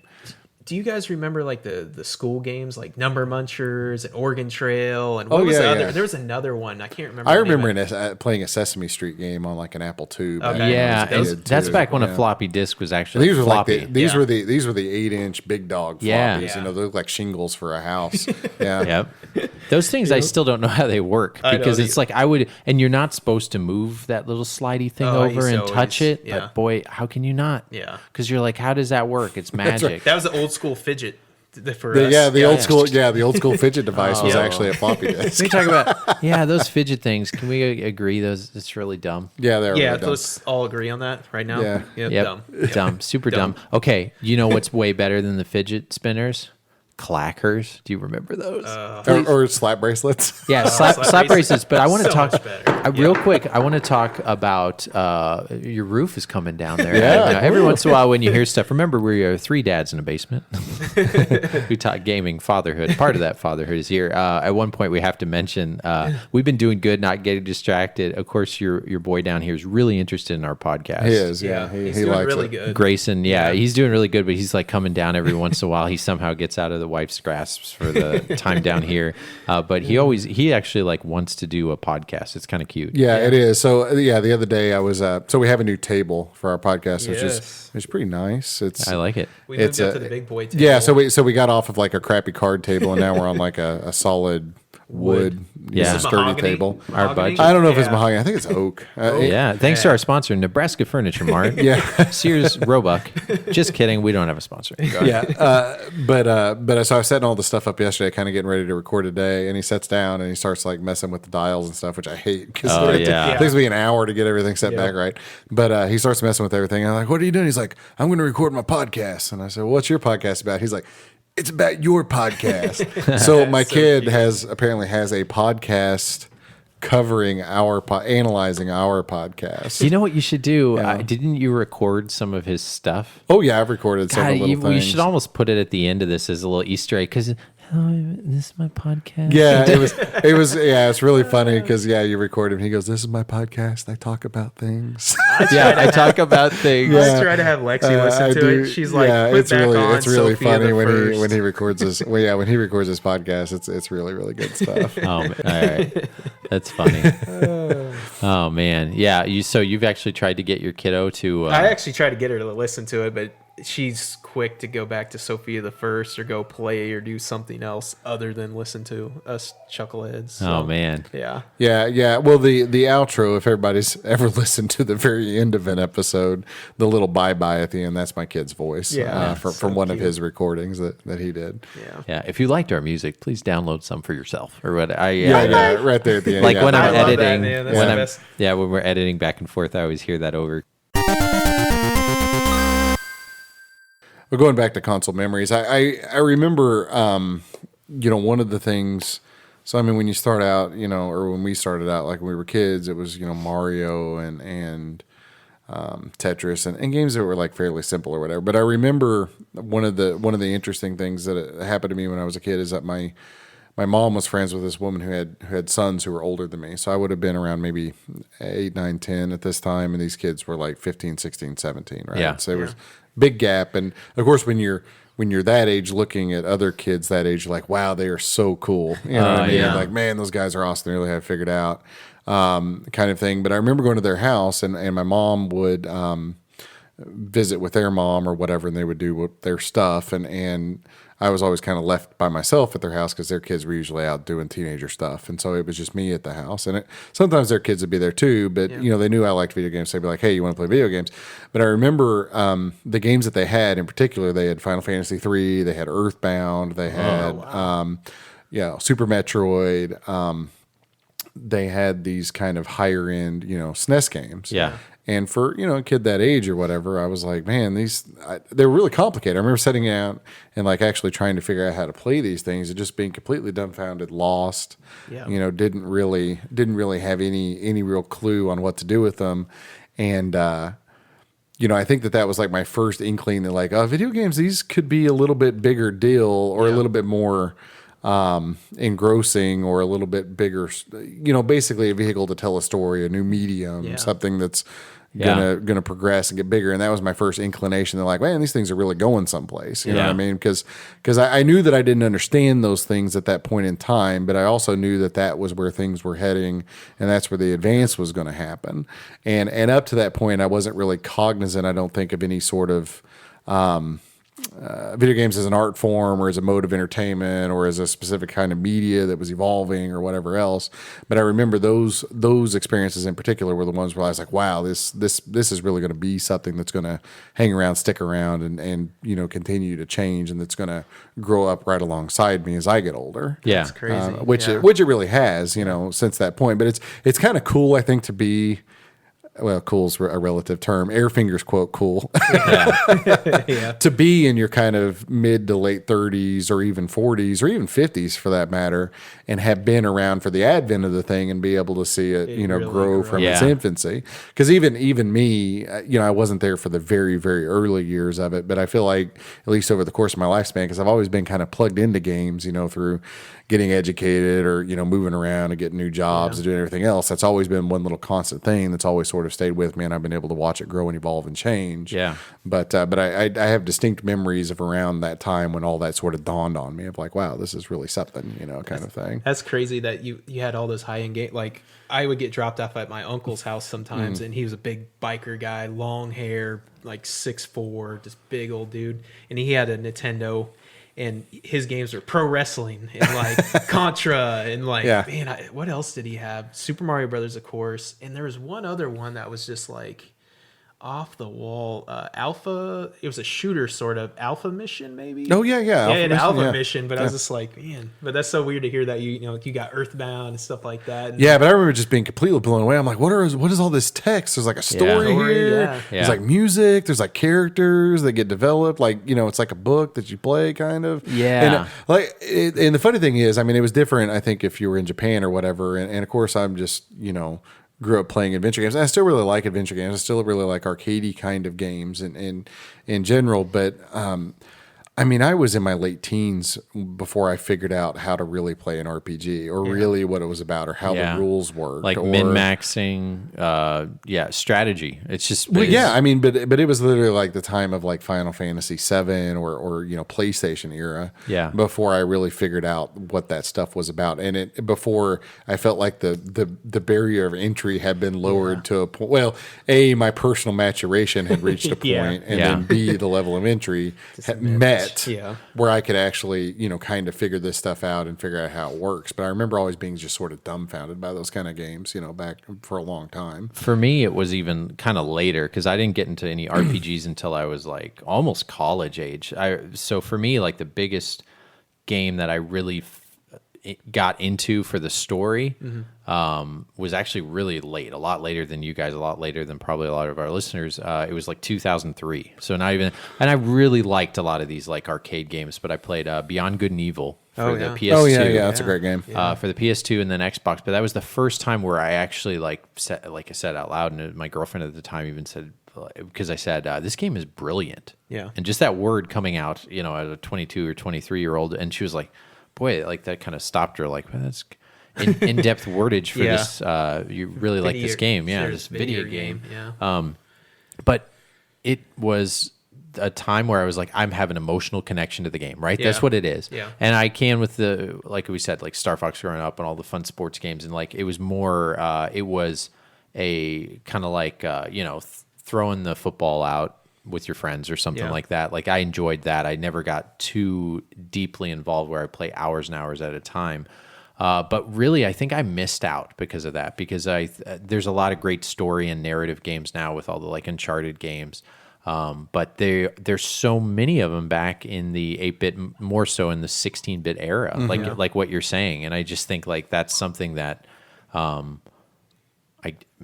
hopefully I'll kind of get into. And with these like listener picks, like this new one, what was it called? Something Dragon, Robotech. Robotech. Robotech. Like those Enix games are all awesome. Like honestly, Enix games are the ones that sort of got me to the point where I could sort of delve into the deeper games, like especially Illusions of Gaia, which is a Super Nintendo game. It's a little bit RPG, it's a little bit action adventure. It's a nice entry level. Here's a simple little thing, or Secret of Mana for that matter is sort of that way too. It's an RPG, but it's not a straight up randomly generated battles and having to micromanage every last aspect of it and those kinds of things. It might have even made me like read more, because I don't necessarily enjoy reading, but I do a lot of it now anyway. But I'm thinking like I feel like people who liked RPGs do love like narratives and things like that. Mm-hmm. Like it's all not to get kind of off topic, but I was reading something. I'm like, my kid's 3 months old. He just has like 3-month pictures. Did you guys ever do that? Do the picture thing? Yeah. The whole little thing. It's super cute. Yeah. And there's not just that, but like professional pictures or whatever. Yeah. Like we did the month, besides like the milestones or whatever. And then we bought a package from this photographer. But but my kid, the way that it works for me is I come home when I get home from work every day. He's excited to see me, and if it's nice outside, we play outside. Yep. If it's not nice outside, we play video games. Yep. And that's the dichotomy of our evening lives together. Some people that would be you go hunt with your kid, or you. That's how it used to be. For me, it was like I would go fishing with my dad, and if it wasn't nice, my dad would take me to Blockbuster and I'd rent a fishing game and I'd fish. Nice. Yeah. And he'd watch me. Wait, quick pop quiz. What's your favorite fishing game? Oh boy, man, there's a lot of good ones. Boy, you're really lighting up. Yeah. You can't see this, folks, but I want to delve deeper because Shane is looking like he wants to talk a lot. Go ahead, Shane. I'll go with Super Black Bass featuring Hank Parker. For the Super Nintendo. Yeah, with Hank Parker. Wow. Yeah, you Either asked that or me Blue Marlin. Either that or Blue Marlin. Now, Blue Marlin is on the Dreamcast, right? No. No. You're talking about the original NES. NES. I'm thinking of Sega Marine Fishing. Yeah, it's good. Sega Marine is the third one. There's Sega Bass Fishing. Yeah, Sega Bass Fishing is my personal favorite. Yeah, that's good. Because you can use the Dreamcast fishing controller. Which is great. The Dreamcast, it's funny you guys say that. I recently bought Rapala Pro Bass Fishing for the PS3 because it has a fishing fishing controller. yeah, Did I fishing show you controller. that? The picture of Yeah, that? I saw the picture of it. Yeah. That thing is cool because when you reel, the reel spins. Oh, or really? Whatever. That's cool. Yeah, it looks really cool. The hard thing is to find the dongle now that everything's wireless. You said dongle. Yep. He said That dongle. tiny little dongle.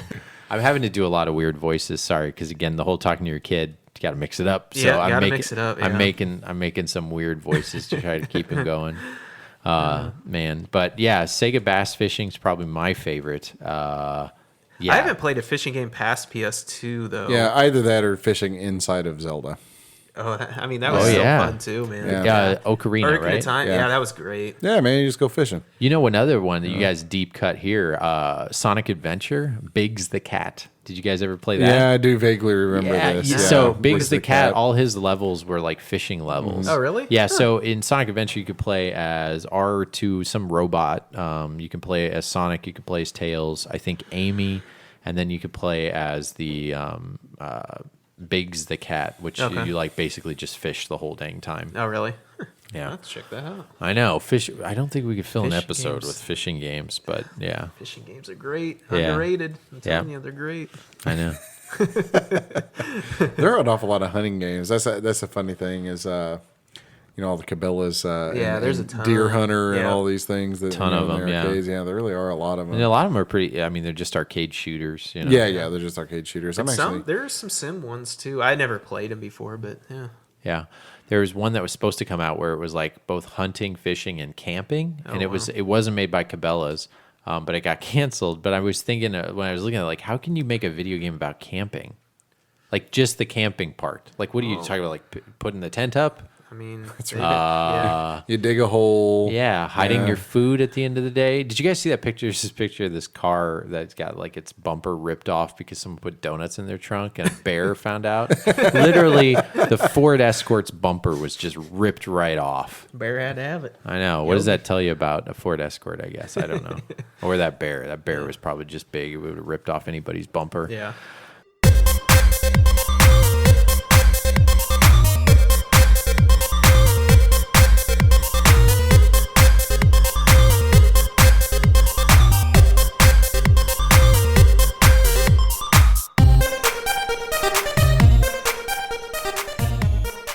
All right, guys. So something kind of interesting I alluded to last episode.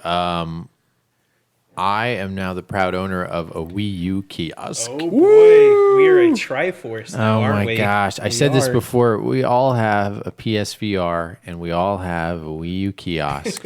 We're just three peas in a pod with three mindless following each other peas in a pod. Well, you know what's cool about that thing? Fun for our kids to play for sure. Yep. It's a cool little kiosk GameStop was getting rid of.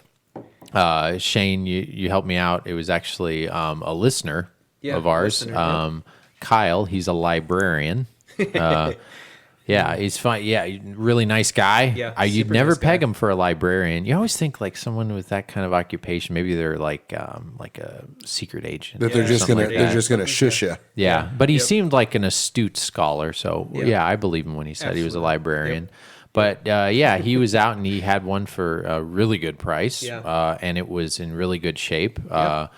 All worked and everything, just missing the console. And I was like, heck, I don't have a Wii U, but I can get one. So I spent an entire day and cleaned the crap out of that thing. I need you to come over and clean my kiosk. Did you? Yeah, I still got to clean up the inside guts of Yeah. mine. I The I'm showed- outside so I've lazy cleaned, about but cleaning stuff. I showed you lately. pictures. I see that's my problem. I can't get behind on that. I gotta clean it all up. If it's my whole like always washing hands, being in a hospital in the past of like just knowing how that's and the thing's white. It kind of looks like Yeah, it it needs to looks like be. it's actually like a hospital type thing because it's very.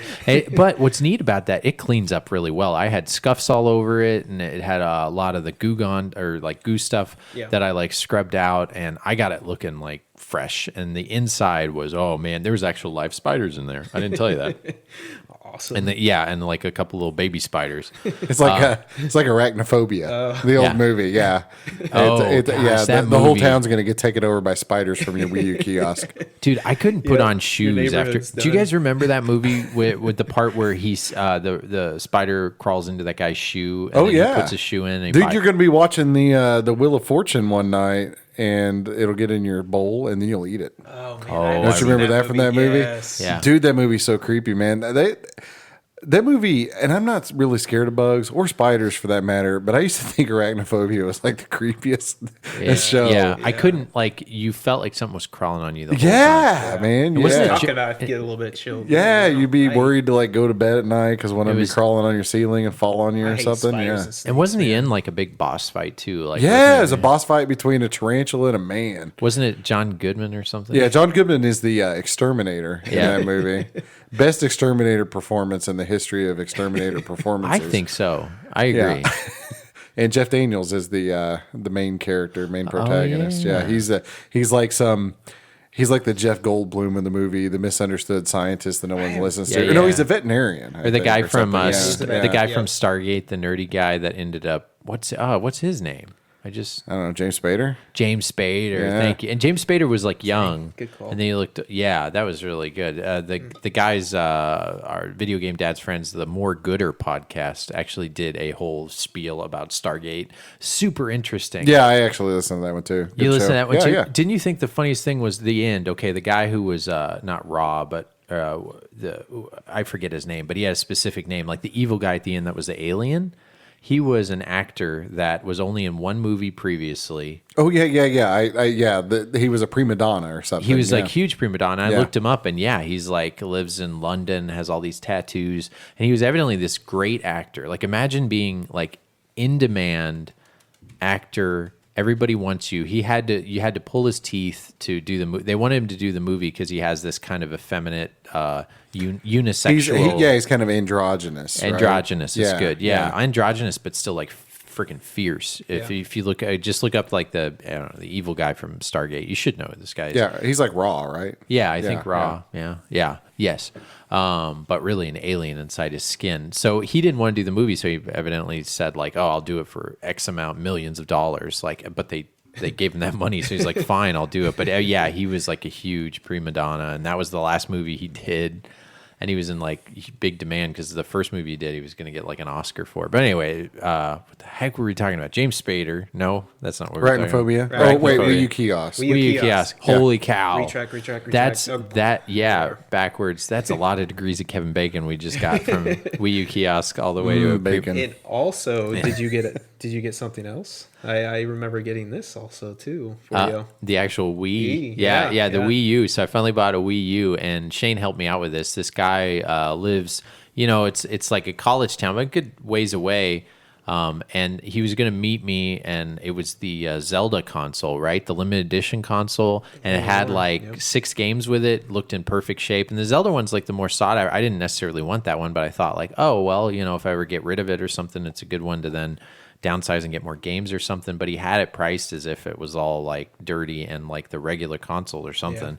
But he wasn't going to come meet me in Kansas City, so I thought it was done. And I was just saying like, gosh, dang it, I was almost done. But then Shane luckily came to my rescue and said, hey, I'm going to be in his city this weekend. Dun, dun, dun. Yeah.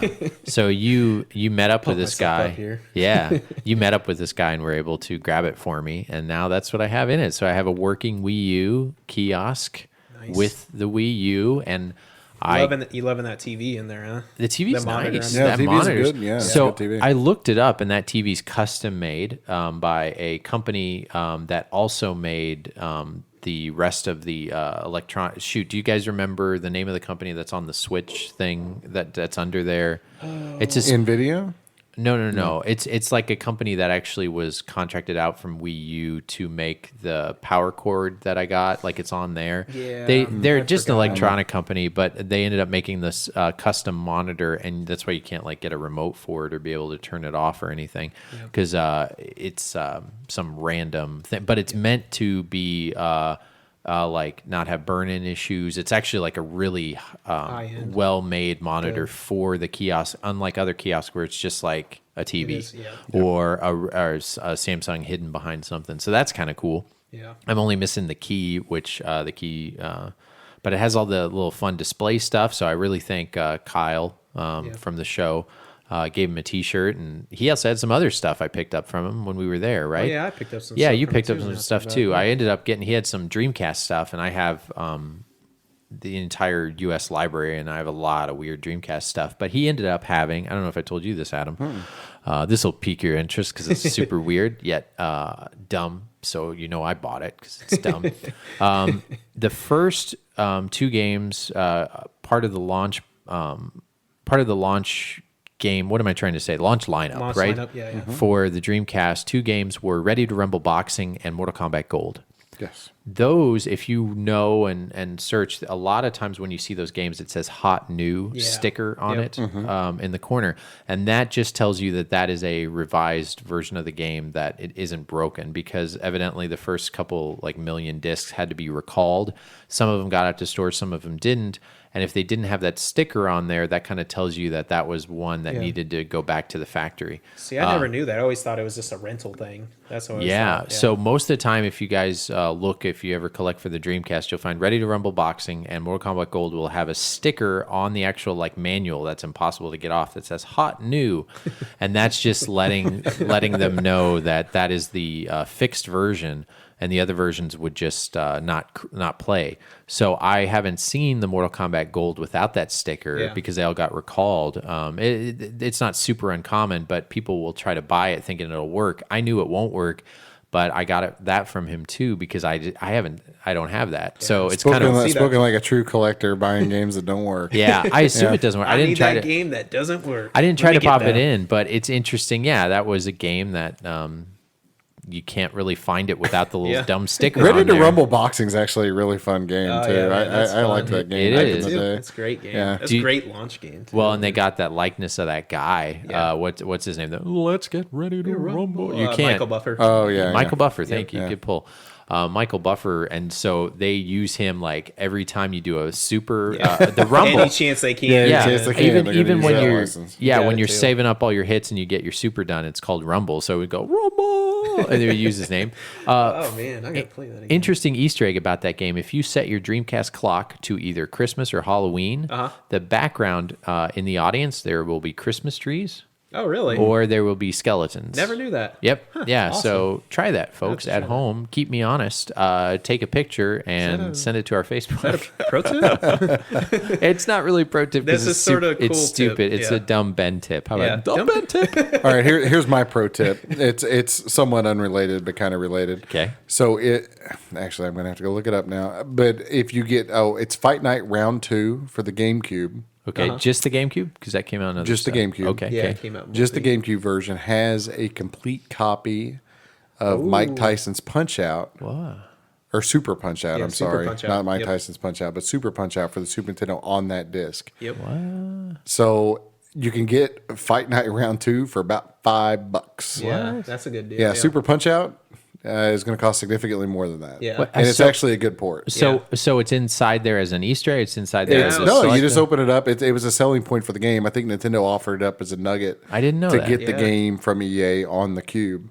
But so then you could play it on your Wii yeah, and your if you have Wii a U. Cube and you want a cheap copy of Super Punch Out, buy Final. Don't buy regular Punch Out. Buy Final or Fight Night Round 2. Yeah, Fight Night Round 2. Thank you for the GameCube. It says in the corner, there's a little tiny logo that says includes complete version of Punch Out. So I didn't realize that until last year. It's a super cool thing because if you want to experience Super Punch Out, you don't even have to buy the regular cartridge. If you have a Cube, just buy the cheap game.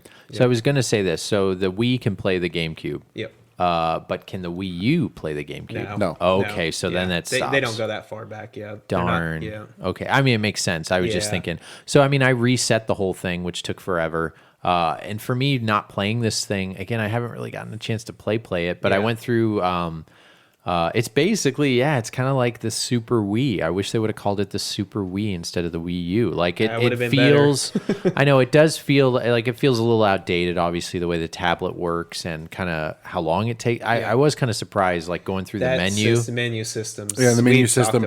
Honestly, my biggest disappointment with Wii U when it released was like, why is it so slow? Why on earth does it take so long to transition through the OS on this thing? Yeah, that was super surprising. And I think Nintendo took note of that because one of the great things about the Switch is that you turn your Switch on, boom, boom, boom. Yeah, You're in your game. Yep. I mean, it literally within seconds you're playing Zelda or whatever. Yeah, you're It's the snapping in and fastest out. booting video game system I've ever seen, aside from like an old Super Nintendo or something like that, Yeah. where you immediately turn it on. It's just the game. But since they started putting operating systems on consoles, it's the fastest booting system I've seen since Yeah. a long time. And I went through the process, and Shane hasn't yet, but I guess Adam has, of taking your old Wii and basically putting it inside your Wii U, because your Wii U has a Wii inside of it. There's a joke there somewhere.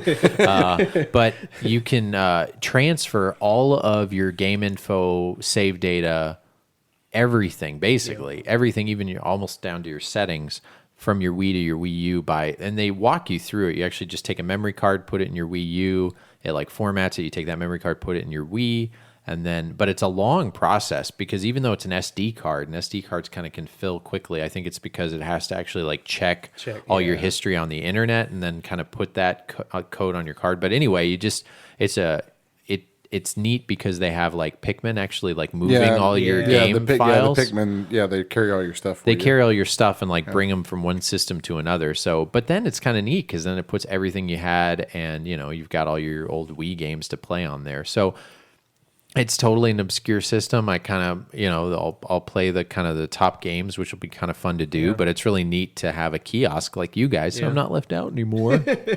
So thanks, You're cool, Kyle. man. Yeah, You're for that. certified cool. It is a cool kiosk. And the Dream It is a cool kiosk. I got a Dreamcast keyboard also from him as well, because there's yeah. one that has a little black tab and one that has a white tab, so I needed both of those, of course, because I'm freaking nuts.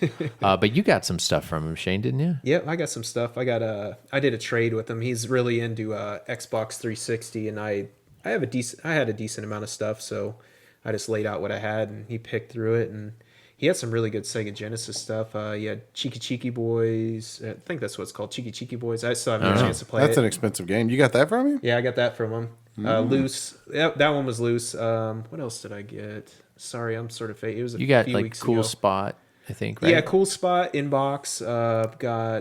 Man, I'm not struggling here. Oh, and I got a really cool poster. I forgot that Dreamcast poster. Yeah, you got that Dreamcast poster. That's Yeah. really neat. Yeah, he had a Dreamcast. It was kind of like a promo poster, but unused and rolled up, and I was able to get that from him. He actually, he had a poster of Sky Blazer randomly. Very randomly. So Sky Blazer was a pick recently of a video game dad pick, my pick, this actually last your pick, episode.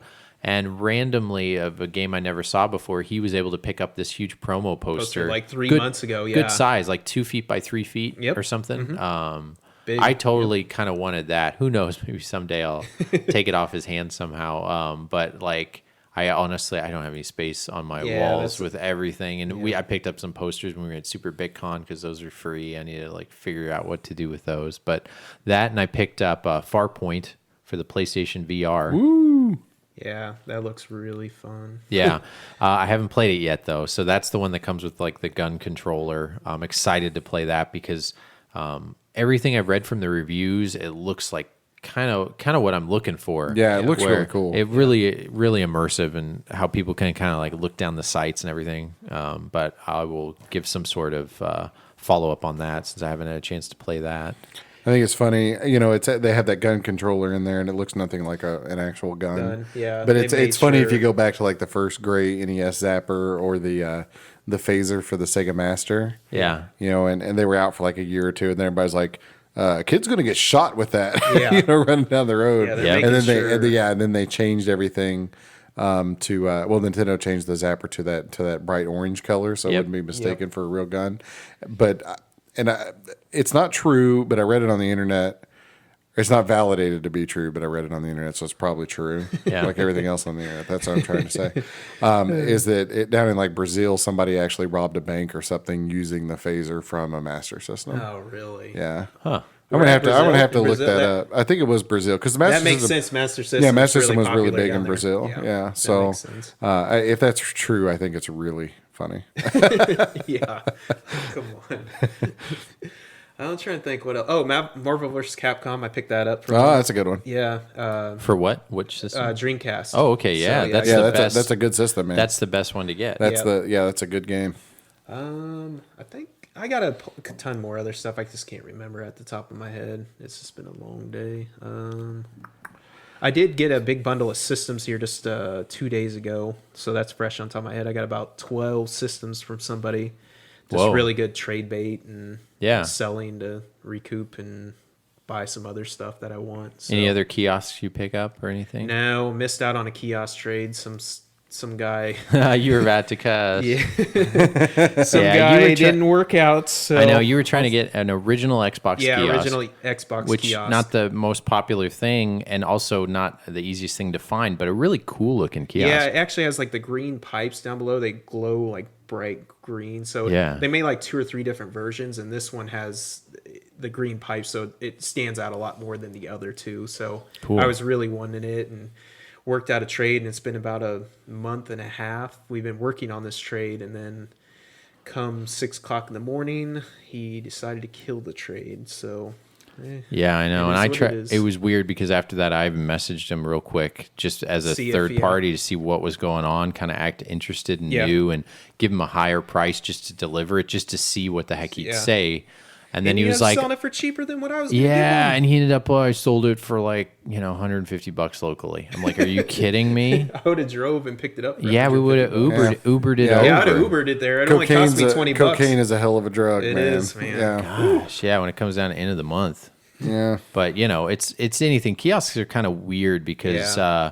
They're worth some- a lot of money, but then they're but then not they're worth- not. Yeah, Yeah. because it takes a special person to have one because you have to dedicate that space for them. yeah, and Special air fingers quote. and Yeah. sometimes parts are broken, Yeah, no and doubt. parts are broken and missing. Like the Wii U kiosk, if you eBay like Wii U parts, like the top light things, like $200. Yeah.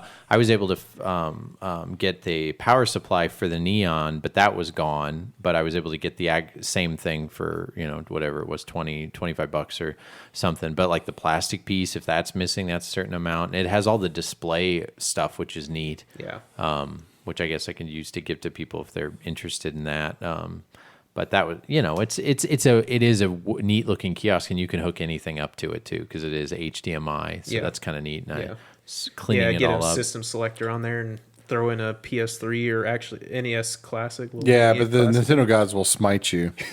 yeah, if you, do that. if you hook a PlayStation up to a Wii U kiosk, it'll just blow your It's Tesla. just, it's just set to blow up if there's nothing non-Nintendo in there. That's right. Yeah. Too bad. Yeah, too bad I already Yeah, did Miyamoto that. himself will come to your house and beat you with a cane. See, I played to test it out. I played BioShock Infinite on it, and I didn't get struck by lightning. man. It looked really good. That's how I saw this. The beauty Yeah, of that Bioshock screen. Infinite's a cool game. I like that game. Yeah, that's a weird game, but very good. Yeah, super good looking game. What'd you pick up, Adam, or what have you been playing? So I've done a few things. So I'm in a bunch of different Facebook groups and so forth. But I got Cotton 2 for the Saturn, Yeah. which is a Japanese import. And I've actually bought a handful of Japanese Saturn imports here as of late.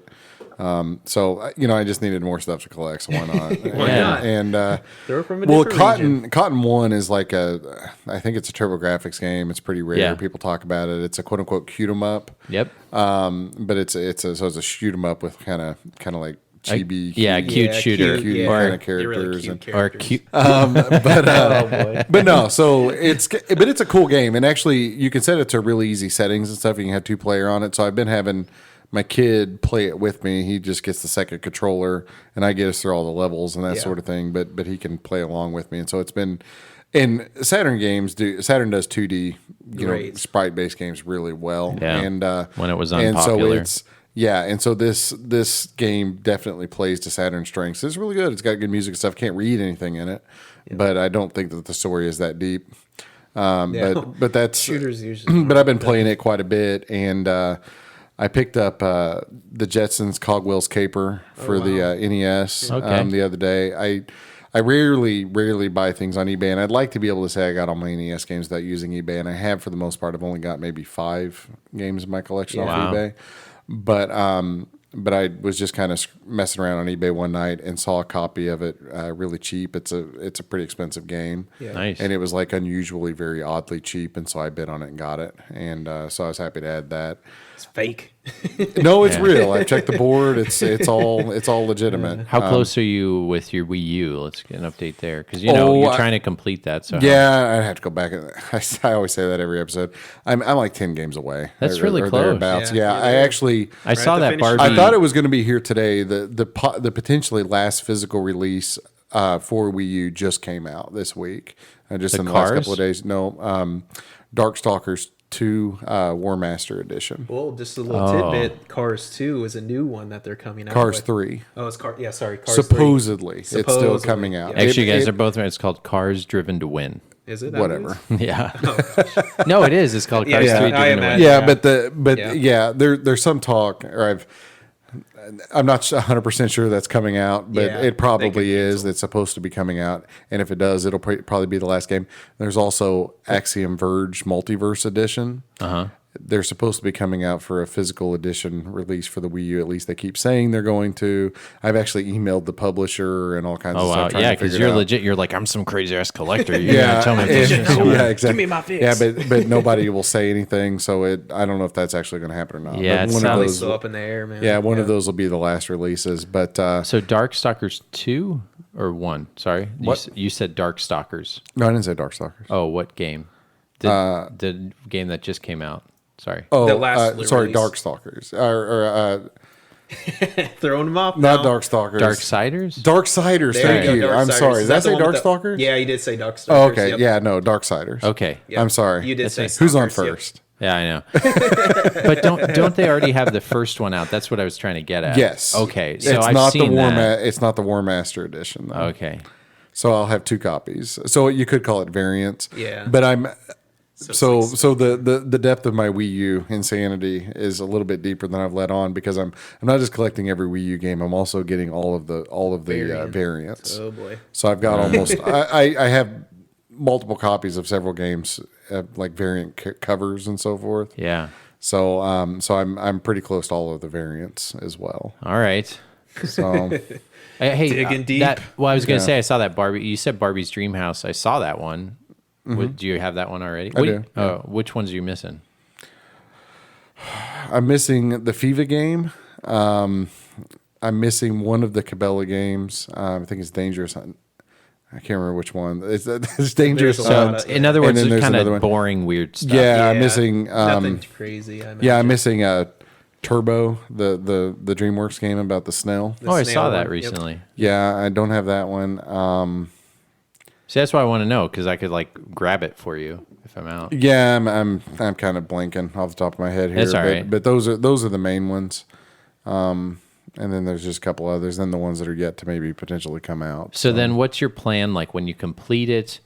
What's your plan after that with the Wii U? Or are you going to kind of put them in a cool Yeah, I'll reorganize my shelf and get them all nice and put together, and probably alphabetize them and make them look good. They look pretty good actually where they're at right now. I basically just need to alphabetize them. Yeah. The problem with everybody's like, well, how can you have your games not in alphabetical order? It's like, well, when you add it, then you have to. you Am I start going to in shift everything across 10 Yeah. shelves, trying to get them all straightened back out? It's just fun. I'm So- happy for you. It's fun to finish a collection. I don't know. It's just neat. Yeah, 'Cause this it's isn't as big a collection as some other systems or whatever, but it'd be neat to have everything that was released on it. And It does get to be a grind, though. it is here at the end. I mean, I don't care anything at all about these last few games that I have Yeah. yet to go for the most part. But I don't think that's why I'll ever complete anything, because I could just Yeah. imagine those last 5 to 10. would Yeah. just be but so blah. well, and I mean, and there are some games I have that it's like like the Crudes.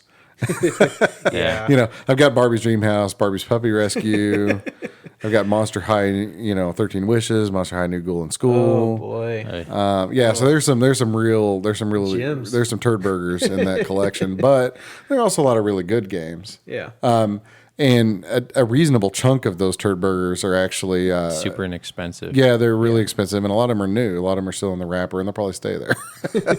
Might as well. Because you're not going to play them. Yeah. Yeah, because I don't buy a lot of new games. I've been buying more new games as of late for the Wii U stuff, because oftentimes you find them new cheaper than you can use. But I won't open those until I actually sit down to play them, or if my kid wants to play them or something. So they'll just stay in their little wrappers, and they'll be preserved for future generations or whatever.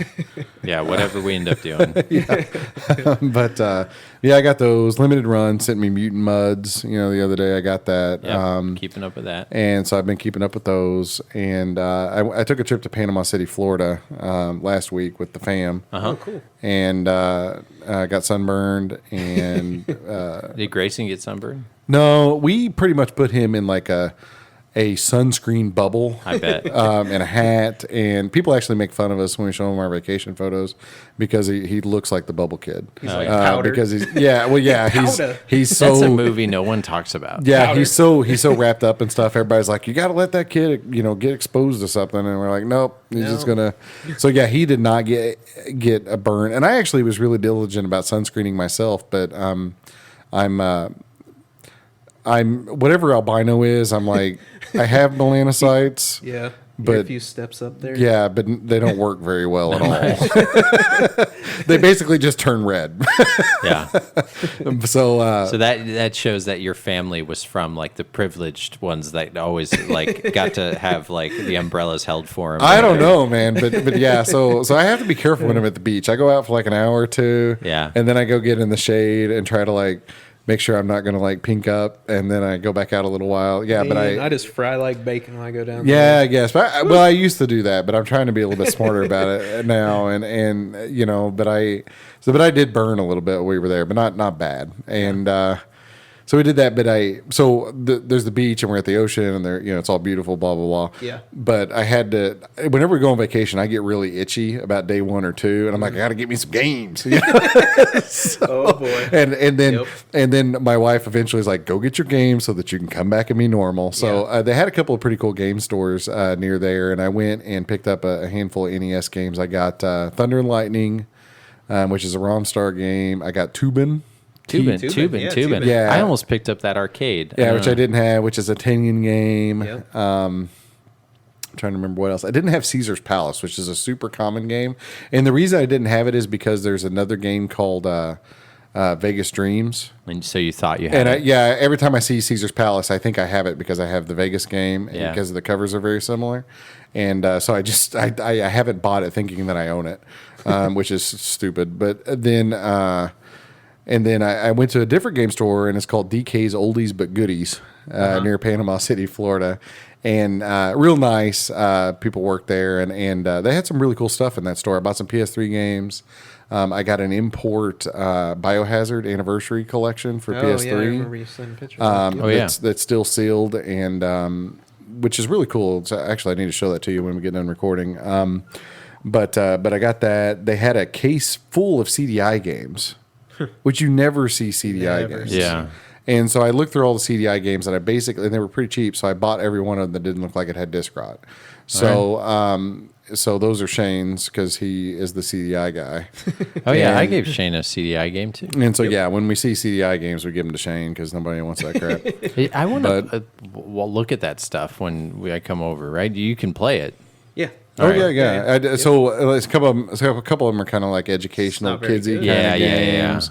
But they're cool because a lot of these are complete. They're in these big long boxes that Yep. have these paper outside Yeah. covers on them. Yeah. And you never see those things. Yep. No. So I just got all of them because you just never never see see those. No, we saw some in Portland, Yeah. but no one even bought them. I remember it was that what's Yeah, his I name? mean they're super weird. Yeah. You'd probably never be able to sell them, but Yeah. No. they've probably been sitting there forever. But they were, like I said, they were cheap and priced appropriately, and I thought, well, I need to save these little things, Yep. and I know somebody who'll like them, so I got those so for Shane to pay me back. I texted him, I'm like, dude, I'm looking at a bunch of CDI games. You want me to get all these? He's like, yep. Absolutely. So Yep. so did that, and so that was the extent of my pickups. And as far as playing, I've been doing Yoshi's Woolly World with the kid. A lot of Mario Kart 8. Cool. He's all the time over me to play Mario Kart 8. Yeah. That's cool. And then we've been playing Cotton 2 together.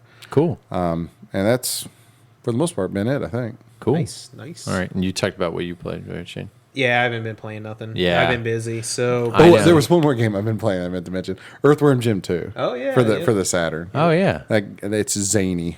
it's weird. Yeah, it's weird. It's super weird. I kind of like Lots of cows. Yeah, bunch of Earthworm Jim reminds me like I think that one and like Vector Man kind of Yeah. are all the same type where it's kind of like they were trying to find a mascot that was like skewed to maybe someone a little older. Yeah. Just a little bit older, but it's like that age, it's like that's the You don't point even where you want a don't care. character. Yeah. Yeah. You don't You don't care want a about character. stuff like Yep. that. So if it gets like, it's either going to be like adult, whatever, but the teenagers. Yeah, say, Earthworm That Jim. Vector Man is so blah to begin with. Yeah, He's I just think a so. green blob. Yeah, Yeah. Earthworm Jim does have a ton of personality. Yeah, but he's got that is a personality. game that definitely came from the mid '90s. Yeah. Oh, you yeah. know? Yep. Yeah, it's pretty fun. I've actually had a lot of fun going back there and playing it. I'm on a level right now that I cannot beat, and it's driving me crazy. But I come home, I play it, and I die, and then I'm like, well, I'll beat it tomorrow. Yeah. And then I do the same thing the next night. Yeah, and so forth. But I'll get past it. Yeah, all I had time for was just setting up the Wii U and everything. That took a lot of time, and then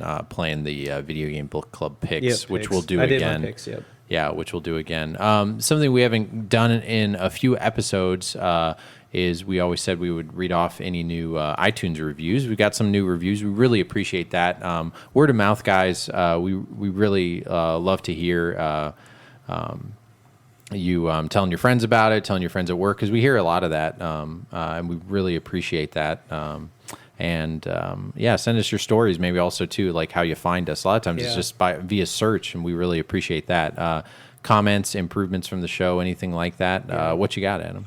Sure. So the first one I have here is from Big Brother B. Big Brother B. Big Brother B. It says, "These are my kind of people." So, I'm not sure yeah. what that means, but absolutely love the mix of fatherhood and gaming. It's so real and speaks to me on a personal level. Keep doing what you're doing, fellas. It's working. Thank you. Thank you very much. And the next one says, "Pure awesomeness." I'm not so sure about that. They need to see a picture. There's a reason we're on Yeah, radio. there's a reason We're radio guys. So it says this podcast is awesome. Takes me back to my childhood. If you grew up in the 80s or 90s, podcast will hit the sweet spot between nostalgia and current gen system talk. And as a bonus, the dad talk is at a time some of the best and most relatable topics to listen to. Keep up the good work. Thank you. Insert 8-bit outro music, he says. And then this one's from Hello Jobs. Really enjoying the podcast. Great listen to on my morning commute. We like helping people get to work live. That's good. Yep. Awesome. And then this one says "Worth Your Time" by Tustad. The podcast "Worth Your Time."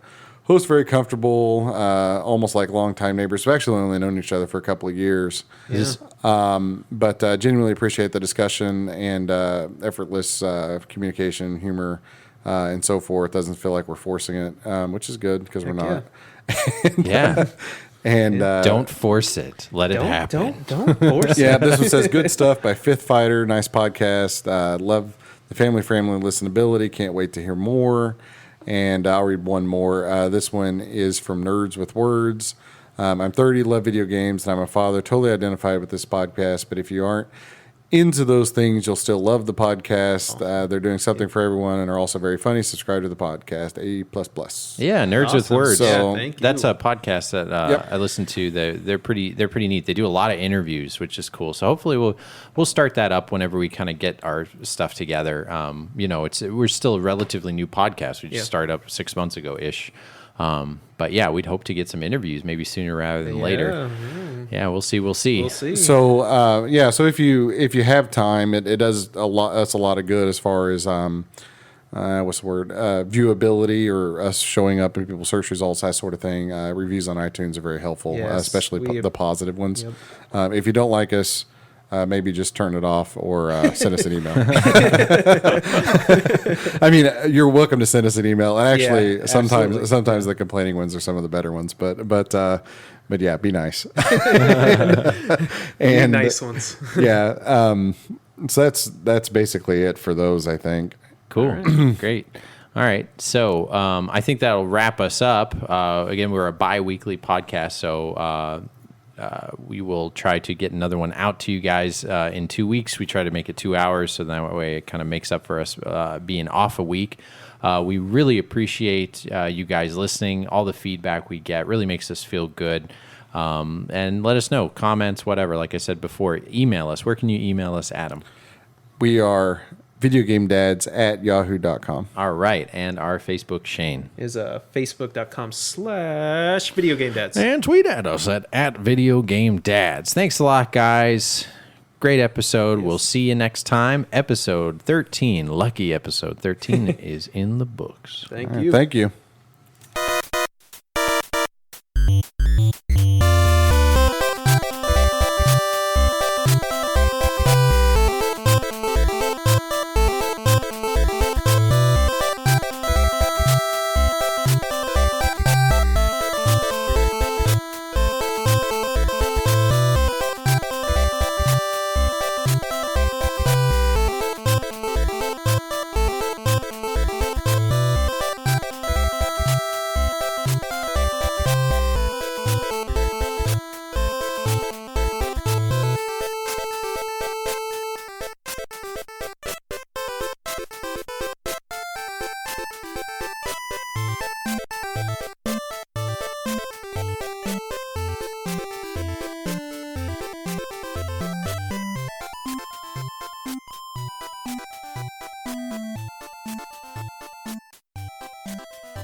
If you enjoyed that music, please check out Evan King on Bandcamp for further details, and you can download some for yourself. Thank you.